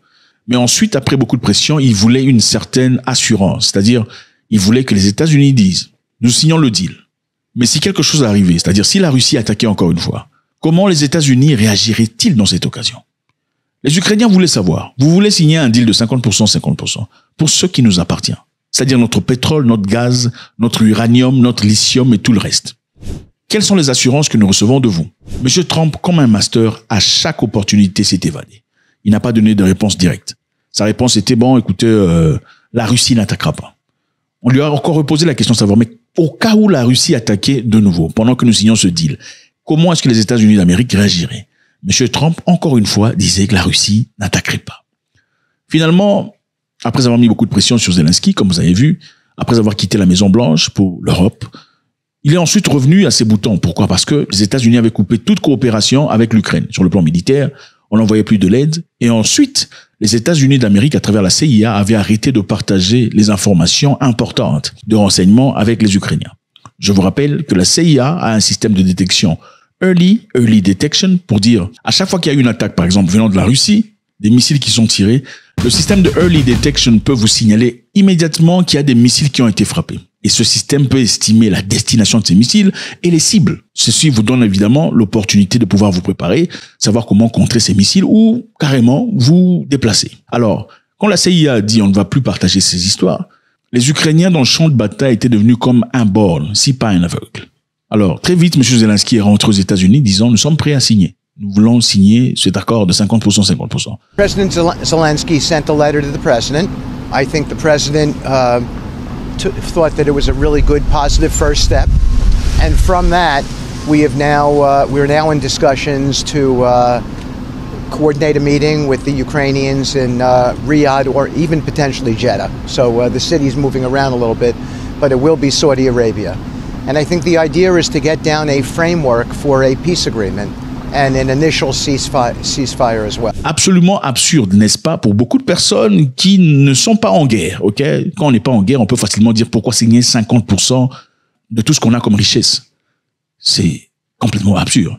Les Ukrainiens étaient obligés de le faire. Monsieur Zelensky était prêt à signer sans assurance. Maintenant, qu'est-ce qui s'est passé? Monsieur Donald Trump, président des États-Unis d'Amérique, cherche à obtenir le contrôle total, donc l'ensemble de minéraux et actifs énergétiques rares de l'Ukraine. Ce n'est plus 50%. Il veut 100% de tout ce que l'Ukraine a à produire. Toutes les richesses. Le pétrole, le gaz, le lithium, l'uranium, et j'en passe. Pour les bénéfices des États-Unis d'Amérique. Et par-dessus le marché, il ne donne aucune assurance. Donc il y a des points essentiels ici que Trump vient de souligner pour finalement trouver une paix. Et ce sont des points qui clairement sont en train de pousser le bouton. Et on va essayer de voir ce que ça veut dire. Les dernières propositions de Trump vont bien au-delà de l'accord des minéraux qui a échoué le mois dernier, dans la visite désastreuse de Zelensky à la Maison-Blanche. Le nouvel accord prévoit que les États-Unis percevraient l'intégralité des redevances sur les actifs jusqu'à ce que l'Ukraine ait au moins remboursé 100 milliards de dollars de sa dette de guerre et n'en remettrait ensuite que 50% à Kiev sans offrir de contrepartie de garantie de sécurité face à l'agression russe. L'accord sur les terres rares est presque terminé. Ils vont le signer sous peu. Jusqu'ici, nous donnions de l'argent à l'Ukraine. C'était une situation très injuste. Nous avons donc conclu un accord sur les terres rares. Enfin, il parle d'agression russe, évidemment. Donc, en d'autres termes, en termes faciles, les États-Unis veulent 100% de tout ce que l'Ukraine a à offrir. 100% de pétrole, 100% de gaz, 100% de lithium, 100% de manganèse, 100% de tout ce qu'il y a comme richesse stratégique, jusqu'à ce que l'Ukraine ait remboursé 100 milliards de dollars qu'ils ont envoyés en Ukraine pendant cette guerre. Ce n'est qu'après cela que l'Ukraine recevra ensuite 50% de leurs propres biens. Les États-Unis d'Amérique de Donald Trump veulent un droit de veto sur l'Ukraine, c'est-à-dire le droit de choisir qui fera du business avec l'Ukraine. Un droit exclusif. C'est-à-dire, l'Europe ne pourra plus faire du business avec l'Ukraine, ou qui que ce soit. Donc, ils veulent pouvoir choisir qui peut faire le business avec l'Ukraine ou pas. En d'autres termes, l'Ukraine perd son indépendance. L'Ukraine perd son droit de choix, son droit de sélection. Donc, je veux travailler avec la Chine. Les Américains disent, niet, tu ne travailleras pas avec la Chine. Oh, l'Arabie Saoudite veut acheter telle ou telle histoire de mon pays. Ah, niet, tu ne le feras pas avec l'Arabie Saoudite. C'est fini. Et donc, ça, c'est légal. Ce n'est pas une question de pression. On veut légaliser cette histoire sur papier. Numéro 3. Qu'est-ce qui sera pris en contrôle? Selon les dernières propositions, tous les actifs miniers, énergétiques de l'Ukraine, ainsi que les infrastructures connexes, telles que les ports, les voies ferrées, les routes, les installations de production, seraient placées sous le contrôle d'un nouveau fonds d'investissement pour la reconstruction américo-ukrainienne, basé à Delaware. Je répète, tout ce qu'il y a comme infrastructure, ponts, ports, voies ferrées, bateaux, tout ce qu'il y a comme électricité, tout ce qui a production d'énergétique sera mis, leur production, dans un fonds privé aux États-Unis d'Amérique, à Delaware, donc sous contrôle américain. Numéro 4. On choisira 5 membres d'administration dans cette histoire. Et sur 5 membres, 3 seront américains. 3 des 5 membres du conseil d'administration de ce fonds seraient choisis par les États-Unis d'Amérique, ce qui donnerait à Washington le droit de veto total sur les ventes des ressources à des tiers. Donc l'Ukraine, en d'autres termes, en français facile pour nous qui sommes bêtes, perd totalement son droit sur tout ce qu'il a comme richesse. Sur tout ce qu'il a comme richesse au profit des États-Unis d'Amérique. Vous voyez un peu dans la vie. Vous savez, dans la vie, quand on vous pousse, quelquefois, il faut refuser. On va continuer tout de suite là. Quand on vous pousse un peu, il faut réagir. Quand quelqu'un vous touche de manière inappropriée à la manche, il faut immédiatement répudier ça. Il faut immédiatement réagir. Monsieur, ne me touchez pas. Pourquoi vous me touchez? Il faut immédiatement faire ça. Si vous ne le faites pas, qu'est-ce qui se passera après? Il va toucher la manche. Il va toucher l'épaule. Il va toucher le cou. Changeons un peu ça. Si quelqu'un touche votre mère comme ça, vous le regardez comme ça sans rien dire? Eh, écoutez, prochainement, ne soyez pas étonné qu'il touche les derrières de votre mère. Alors là, vous voudrez vous battre. ça sera trop tard. Comment est-ce qu'il en est arrivé là? Comment en est-il arrivé là au point de toucher les derrière de votre mère? C'est-à-dire que vous étiez distrait, il a compris que vous étiez un faible. Dans la vie, quelquefois, faut-il discuter peut-être avec la personne avec qui vous êtes en conflit au lieu de passer à travers une tierce personne, comme on le disait précédemment. Quelquefois, peut-être que discuter avec la personne directement, trouver des solutions sans impliquer d'autres personnes, serait la meilleure des solutions que vous pourriez avoir. Alors, qu'est-ce que Zelensky dit dans cette histoire? Vladimir Zelensky dit que les États-Unis modifiaient constamment les termes de l'accord sur les minéraux proposés avec l'Ukraine. C'est un document complètement différent. Il y a beaucoup de choses qui n'ont pas été discutées et aussi certaines choses qu'on avait déjà écartées. Mais a ajouté qu'il ne voulait pas que Washington pense que Kiev était opposé à l'accord. Vous comprenez ce que Zelensky dit là? Est-ce que ce Zelensky est le reflet du Zelensky qu'on a vu à la Maison-Blanche? Je répète, est-ce que ce Zelensky que vous voyez ici est le reflet du Zelensky à la Maison-Blanche? Absolument pas. Tout a changé. Zelensky est en froid. Zelensky a peur. Parce que qu'est-ce qu'il souligne? Il dit, je ne veux pas donner l'impression que nous ne voulons pas signer. Ok? Il a ajouté qu'il ne voulait pas que Washington pense que Kiev était opposé à l'accord. Donc, premièrement, il dit, Washington était en train de modifier constamment les termes, ok, des minéraux, bien qu'ils étaient prêts à signer le premier terme de 50%, maintenant ils veulent 100%, mais il ne veut pas donner l'impression à Washington qu'ils ne veulent pas signer. Qu'est-ce que ça veut dire? Je suis opposé à l'idée qu'on est en train de pousser, mais je ne peux malheureusement pas donner l'impression qu'on veut résister. Pourquoi? Parce qu'en donnant l'impression la toute première fois, ils ont été frappés dur. Comment ont-ils été frappés dur? Les États-Unis ont arrêté d'envoyer les aides. Okay? Les États-Unis ont directement arrêté les partages d'informations critiques avec l'armée. Et avec ça, vous savez exactement ce qui s'était passé. M. Poutine a bombardé, ils ont détruit, ils ont pris... C'était chaud. Alors il essaie de gagner le temps. C'est clair. M. Zelensky n'est pas d'accord. Mais il ne veut pas le faire savoir ouvertement. Parce qu'on sait qu'avec Donald Trump, ça ne fonctionne pas. Quand vous avez à dire, il faut attendre un peu et savoir les moyens à travers lesquels transmettre, comme le joue très bien M. Poutine. Poutine n'a pas encore négocié depuis là. La négociation a commencé depuis longtemps, mais il ne dit rien, absolument rien. Mais il joue à un jeu sans vouloir frustrer Trump, si vous le comprenez. Il dit, je suis prêt à discuter. Nous voulons discuter avec nos partenaires américains. Nous sommes d'accord avec les propositions visant à mettre fin aux hostilités. Mais nous pensons que cet arrêt doit être un arrêt qui mène à une paix durable et qui s'attaque aux causes profondes de cette crise. Nous sommes d'accord, mais pas tout à fait d'accord. On va discuter avec nos partenaires. Donc, il gagne son temps. Il ne dit pas non, mais en fin de compte, il dit non. Je vous donne un exemple simple. Les États-Unis disaient avoir finalisé l'accord de paix autour de la mer Noire entre l'Ukraine et la Russie pour pas que la guerre se fasse dans la mer Noire. Les États-Unis ont dit qu'ils avaient finalisé l'accord. Les Russes aussi apparemment étaient d'accord.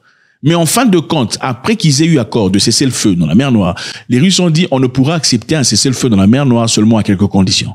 Quelles conditions? Numéro 1, qu'on nous reconnecte sur SWIFT. Okay? C'est-à-dire le système monétaire bancaire qui a été bloqué en Russie. Poutine a exigé que la Russie soit reconnectée sur SWIFT avant d'agréer à cet accord.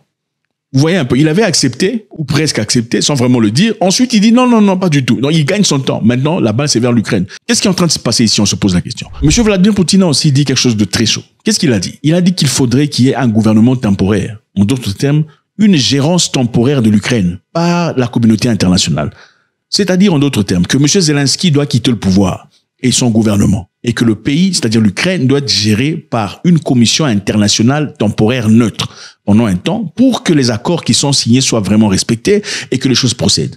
Le but serait d'organiser des élections démocratiques pour porter au pouvoir un gouvernement capable qui jouisse de la confiance du peuple et ensuite entamer des négociations avec eux sur un traité de paix. On se pose la question ici.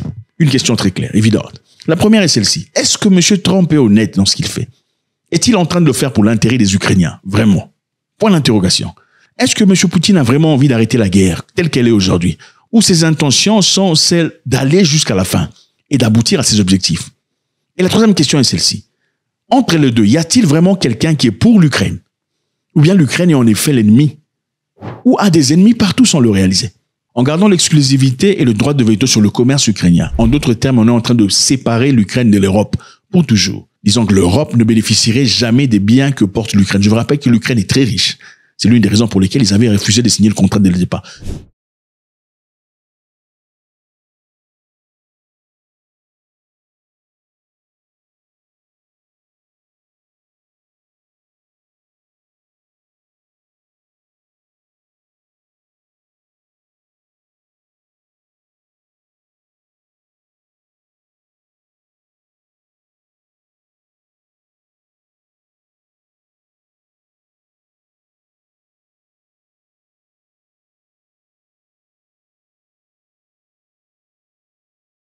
Alors, les Américains sont-ils en train de séparer l'Ukraine de l'Europe?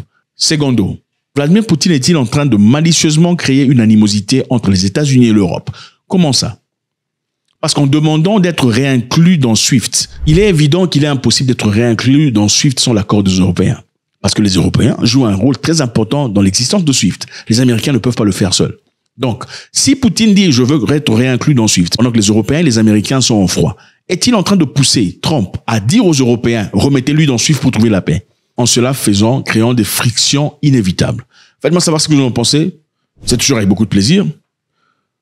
Donc, numéro 1, Trump veut 100% de tout ce qu'il y a en Ukraine.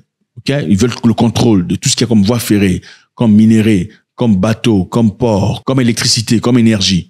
Ils veulent tout ce qu'il y a jusqu'à ce que l'Ukraine paye 100 milliards de dollars qu'ils ont reçus des États-Unis. Voilà pourquoi on vous dit qu'il n'existe pas de free lunch. Le free lunch n'existe pas. La main qui donne est toujours au-dessus de celle qui reçoit. Numéro 2, Trump veut le droit de veto sur l'Ukraine, c'est-à-dire décider qui peut commercer, qui peut échanger, qui peut acheter ou vendre à l'Ukraine. Avec qui l'Ukraine peut coopérer. Un droit de veto. Donc même si l'Ukraine veut, les États-Unis peuvent appliquer son droit de veto contre tout ce que l'Ukraine décide.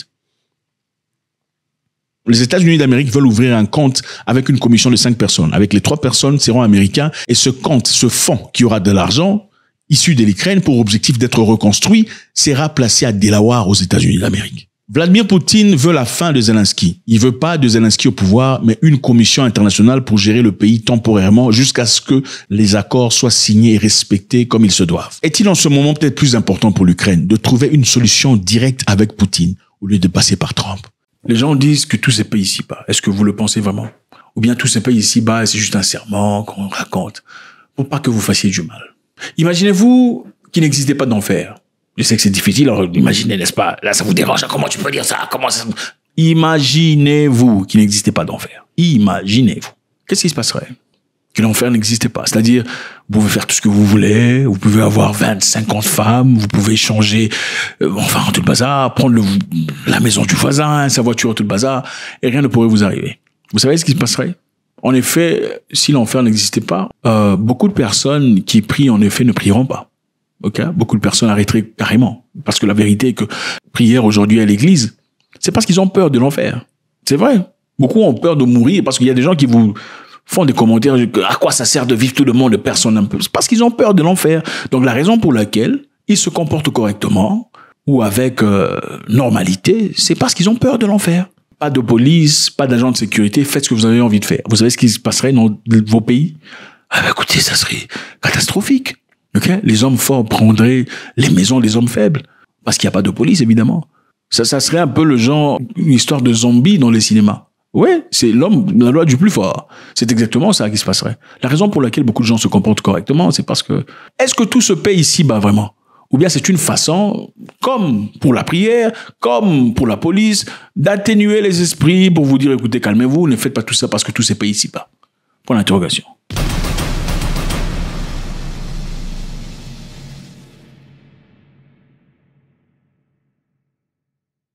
Nicolas Sarkozy. Après 10 semaines de procès, le parquet financier français doit présenter son dossier contre l'ancien président Nicolas Sarkozy. Il risque de faire 10 ans de prison.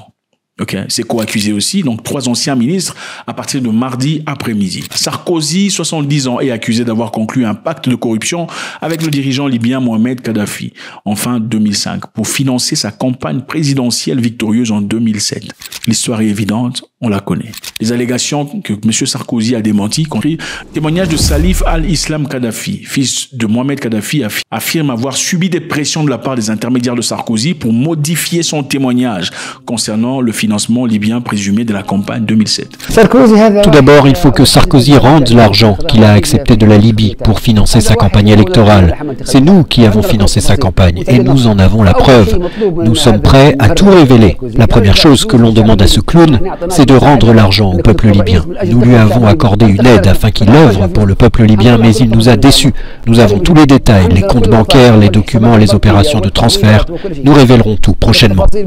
Donc l'enfant de Mohamed Kadhafi aurait été menacé, poussé, subi des pressions pour changer sa version du témoignage, disant que M. Sarkozy a reçu de l'argent à hauteur de 50 millions de dollars venant de son père. Évidemment, dans l'objectif de sauver la peau de M. Sarkozy. Est-ce que tout se paye ici-bas, vraiment ou pas? Est-ce qu'on peut dire que toutes les personnes qui ont fait du mal ont payé ici-bas? Le roi des Belges qui a fait subir aux Congolais, qui continue à subir les Congolais. Les Congolais subissent les Congolais. A-t-il payé de ses pires histoires qu'il a fait dans ce pays? Monsieur Sarkozy, à l'époque, encore ministre de l'Intérieur, avait fait un voyage en Libye pour discuter avec le président libyen à l'époque, Mohamed Kadhafi. L'objectif était de demander Monsieur Kadhafi d'appliquer une loi ou d'appliquer un système pour freiner l'immigration illégale des subsahariens. Donc, Monsieur Kadhafi, est-ce que vous pouvez nous aider? Parce qu'évidemment, beaucoup d'Africains, avant de venir en Europe, traversent la Libye. Est-ce que vous pouvez nous aider à finalement bloquer ces Africains pour pas qu'ils traversent en Europe? Qu'est-ce que je vous donnerai en retour? En retour, moi, j'irai en Europe faire quelque chose pour vous. C'était la discussion qu'ils avaient au départ. Ensuite, pendant cette discussion, ce voyage qu'avait effectué Monsieur Sarkozy en Libye, il est parti dans un coin pour discuter avec Monsieur Kadhafi. Qu'est-ce qu'il lui a dit? Monsieur Kadhafi, vous savez, votre image en Europe, c'est une image absolument négative. Je pourrais faire une campagne pour changer la propagande, pour changer votre image en Europe et ailleurs, pour que vous soyez perçu comme une personne positive. Kadhafi avait trouvé cette offre alléchante. L'objectif était que M. Sarkozy soit financé ou sponsorisé par Kadhafi pendant sa campagne électorale de 2007. M. Kadhafi a dit, d'accord, il n'y a pas de souci, petit, je vais te financer. On a financé M. Sarkozy dans son élection et il a gagné les élections. Évidemment, Sarkozy a envoyé des gens, il n'est pas parti lui-même, a envoyé des émissaires pour récupérer l'argent. On lui a donné de l'argent dans des sacs, du cash dans des sacs. On vous dit, il faut toujours regarder le cash pour éviter de tracer les histoires. À plusieurs reprises, des gens sont venus et repartis. Et l'argent a totalisé 50 millions de dollars venant de Kadhafi à Sarkozy. Quelque temps après, M. Sarkozy, devenu président de la France, a commencé à rudement critiquer M. Kadhafi. Et c'est avec ça qu'un jour, Kadhafi dirait « C'est moi qui ai aidé Sarkozy à prendre le pouvoir. Je lui ai donné de l'argent avant qu'il ne devienne président. Il est venu ici, il m'a rendu visite dans ma tente quand il était ministre de l'Intérieur et m'a demandé de l'aide. » Que voilà, c'est nous qui avons sponsorisé le président français. L'argent qu'il a eu dans sa campagne électorale, c'est venu d'ici. C'est chez nous que ça vient. M. Sarkozy était touché dans ses négos. Et pour protéger son image, il a joué à un jeu où il a impulsé cette histoire avec les Américains pour qu'ils accusent faussement M. Kadhafi et partent détruire le pays, la Libye. La Libye, dans le passé, n'était pas ouverte au commerce occidental. C'est-à-dire, les entreprises occidentales n'étaient pas autorisées d'opérer en Libye. Et je vous rappelle encore une fois ici, c'est la même politique de Donald Trump à l'égard de Venezuela qui n'a pas ouvert ses portes. La même politique de Cuba qui n'a pas ouvert ses portes aux Américains. Si vous fermez vos portes aux Américains et leurs entreprises, vous aurez des vrais problèmes. C'est exactement ce qui se passe avec la Corée du Nord. L'une des raisons pour lesquelles on n'aime pas les Coréens du Nord, ce n'est pas parce qu'ils ont fait quoi que ce soit à qui que ce soit. C'est parce que la Corée du Nord est fermée à votre culture, à vos cinémas, à vos musiques, à vos KFC, à vos McDonald's. Ils n'en veulent pas. Alors là, on en fait un ennemi. La Libye aussi faisait un projet de construction d'armes à destruction massive. Donc M. Kadhafi voulait, évidemment, pour la protection de son peuple, munir des éléments essentiels pour une déterrence vraie. Alors, avec ça, les Américains et les Anglais voulaient déjà organiser une histoire sordide dans le passé. Mais ils n'avaient pas vraiment des raisons officielles de le faire. Dans les années 2000, les Libyens ont allégé un peu leur histoire. Ils ont ouvert la porte, laissant entrer les entreprises étrangères pour opérer et travailler. Finalement, avec les conseils qu'ils recevaient, apparemment, peut-être de Sarkozy, on ne sait pas, les Libyens ou la Libye avaient décidé d'ouvrir les portes. Mais malgré ça, M. Kadhafi avait gardé une sens offensive à l'égard de l'impérialisme. Il n'en voulait pas chez lui. La Libye était suffisamment riche. Le pétrole libyen était suffisamment valable pour nourrir et fournir assez d'éléments, des ressources financières aux Libyens. En Libye, voilà ce qui se passait. Quand on vendait le pétrole, c'est pas seulement les dirigeants qui mangeaient. Comme dans votre pays, généralement, dès qu'il y a un monsieur au pouvoir, vous commencez à l'appeler le roi, les lions. Pourquoi vous appelez le gens les lions? C'est un lion ou c'est... En Libye, le président, après avoir vendu le pétrole, on donnait un pourcentage des gains. À chaque Libyen, chaque humain recevait un pourcentage. Imaginez-vous, vous êtes à la maison, on vient vous frapper la porte. Bonjour monsieur, on a vendu, en tout cas ça a été à 150 machin histoire, voilà votre pourcentage. Oh merci, c'était ça la Libye. La Libye n'était pas une démocratie. On vous parle de démocratie, oh la démocratie, il faut avoir une démocratie. La démocratie est-elle vraiment une démocratie? Ou la démocratie en effet, c'est la gérance du pays par un nombre bien limité de personnes qui font des choix pour eux-mêmes, pour leurs avantages et leurs amis. C'est ça ce que vous appelez démocratie. La Libye n'était pas une démocratie, mais les gens étaient heureux en Libye. Le président Kadhafi a créé le projet d'irrigation le plus grand sur Terre, le plus grand dans le monde. Pendant que son pays traversait des moments arides, difficiles, de sécheresse, le président libyen a fait ce projet d'irrigation, c'est-à-dire il a attiré l'eau venant de la mer vers l'intérieur de la Libye pour changer le paysage complètement. La Libye qui était désertique a complètement changé. Et avec ça, il a commencé un projet pour tout citoyen libyen qui voulait se lancer dans l'agriculture. On lui donnait les éléments essentiels, les équipements, les tracteurs, le terrain, l'argent, les ressources, et aussi un coach pour l'aider à devenir un bon entrepreneur, agriculteur. Et on lui demandait de ne payer absolument rien. Donc, à sa volonté, quand il voudra, il va payer. C'était ça, la Libye. En Libye, quand un homme et une femme se marient, ils font un enfant, on leur donnait 5 000 $ de récompense et de félicitations. C'était ça, la Libye. Dictature libyenne. Ils ont fait leur campagne et propagande disant que le président libyen était en train de tuer son peuple.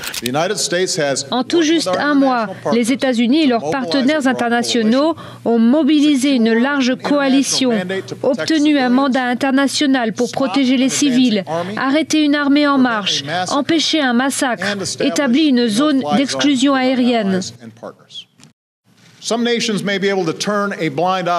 Certains pays peuvent faire la sourde oreille aux atrocités dans d'autres pays. Les États-Unis sont différents. En tant que président, j'ai refusé de voir des images de massacres et de charniers avant d'agir. L'objectif était très simple. Le marché était fermé par la Libye. Mais en ce moment-là, il avait ouvert le marché. Mais il avait l'objectif. Mais son objectif à l'époque, c'était aussi de lancer le dinar. Le dinar qui était une monnaie basée sur l'or, évidemment, qui aurait complètement chamboulé la structure pyramidale du monde. Ceux qui apparemment paraissent riches seraient devenus immédiatement pauvres, pendant que ceux qui avaient vraiment de l'or dans ce monde deviendraient riches. La théorie du président libyen était celle-ci. Comment ça se fait que ceux qui impriment un bout de papier sont devenus riches par rapport à ceux qui ont vraiment de l'or? En effet, à l'époque, en Afrique, quand il s'agissait des appareils de téléphone, les appareils de téléphone coûtaient très cher et même les appels coûtaient énormément cher. C'est-à-dire, quand vous faites un appel téléphonique venant de votre maison pour partir chez le voisin, ça coûtait les yeux de la tête. Pourquoi? Parce qu'à l'époque, les Africains n'avaient pas de satellites de télécommunications. Ils se servaient des satellites de télécommunications européens, pour lesquels ils payaient 400 millions de dollars pour service. Donc, pour appeler quelqu'un de votre chambre à la chambre suivante ou à la ville d'à côté, il fallait que votre appel parte d'abord en Europe pour ensuite être routé vers la ville d'à côté. Et ça coûtait beaucoup d'argent. Je me souviens à l'époque, ceux qui avaient des appareils de téléphone, c'était des télécelles ou machin, comment on appelait ça, des histoires là comme ça avec antenne. C'était des gens qui avaient pas seulement de l'argent, des grands businessmen et des agents de sécurité. Quand je parle d'agents de sécurité, je ne parle pas des agents de sécurité qui sont debout, on parle des agents de renseignement, comme les gens de la CIA, version africaine. C'est eux qui avaient les appareils et les gens du gouvernement, évidemment, des politiciens. Il fallait à l'Afrique 500 millions de dollars pour acheter leurs propres satellites. Mais ils payaient 400 millions de dollars pour service des satellites européens. 500 millions de dollars, vous avez votre propre satellite. 400 millions de dollars, vous servez les satellites des autres. Les Africains se sont réunis dans l'objectif d'acheter leur propre satellite qui permettrait cette communication à un prix réduit. Mais malgré tout, les Africains, vous savez, généralement, quand il faut se rassembler chez les Noirs pour faire quelque chose de positif, ça ne marche jamais. Ah non, tu vois, j'avais mal à la tête. Ah non, tu vois, les dépenses, la famille, ma maman est malade. C'est toujours des histoires, des excuses. Mettez 1 euro pour aider le petit là, Camerounais là, qui avait fait une chanson pour moi. Jusque-là, j'attends le clip. Jusque-là. Le petit, c'était une belle opportunité pour décoller sa carrière. Une carrière dormante, mais belle opportunité mal saisie parce qu'il n'y avait pas de contribution. J'ai même demandé, donnez-moi son numéro, donnez-moi son nom. Comme ça, moi-même, je veux m'assurer qu'il parte faire un clip beau en Europe. Les mêmes personnes jaloux de leur propre. Vous pouvez pas cotiser 1 euro pour un petit comme ça. Donnez-moi son numéro, donnez-moi ses contacts pour l'aider. Vous ne voulez pas non plus. C'est ça les Africains. Mais quand il faut aller détruire quelqu'un, là, ils sont présents. Quand il faut insulter, ils sont présents. Quand il faut aller embaumer, ils sont présents. Mais c'est triste. Kadhafi est venu et dit au président africain, moi-même, je veux payer 400 millions de dollars dans cette histoire. Comme ça, vous, les Noirs, vous allez payer 100 millions de dollars, on va acheter ce satellite. C'est comme ça que les Africains ont pu acheter leur premier satellite de télécommunication. C'est ça le Kadhafi dont il s'agissait. Il avait d'abord fermé la porte aux Européens, aux Occidentaux, dans son marché local, parce qu'il voulait prioriser sa population. On l'a haï pour ça. Il a sponsorisé Sarkozy dans sa démarche. Sarkozy l'a diabolisé, a voulu changer de vapeur. On l'a rappelé, monsieur, c'est nous qui avons sponsorisé votre histoire. Sarkozy a fait tout ce qu'il pouvait faire pour commanditer son décès. C'est à partir de là que les terroristes sont apparus dans ce côté. Regardez la Libye d'avant avec Kadhafi. Regardez. C'est ça la Libye avec Kadhafi. Regardez maintenant la Libye aujourd'hui, avec la démocratie. La Libye n'était pas démocratique, mais c'était un beau pays. La démocratie n'est pas africaine, elle est étrangère. Donc ce qui fonctionne chez les Africains, on ne peut pas importer ça ou exporter ailleurs. Et ça veut dire encore une autre leçon ici, si les intérêts externes, leurs intérêts ne sont pas soutenus, on va s'assurer de détruire tout ce que vous avez. C'est exactement ce qui se passe au Venezuela, très similaire à ce qui se passe au Cuba. Alors, les enjeux ici, c'est quoi? Si Sarkozy est jugé pour corruption, de détournement de fonds financiers illégaux de campagne et l'association de malfaiteurs, il encourt jusqu'à 10 ans de prison et une amende de 375 000 € et une interdiction d'exercer en fonction publique pouvant aller jusqu'à 5 ans. Compte tenu de la gravité de l'accusation, le parquet pourrait requérir un placement en détention immédiate, ce qui signifie que Sarkozy pourrait être emprisonné même s'il fait appel. Sa défense débutera ses plaidoiries le 31 mars. Preuves et allégations. Donc c'est ça les amis, c'est toujours avec beaucoup de plaisir. Faites-moi savoir ce que vous en pensez. Si vous voulez qu'on fasse une autre vidéo sur Sarkozy et Kadhafi, beaucoup plus compréhensive, dites encore une fois sur les commentaires.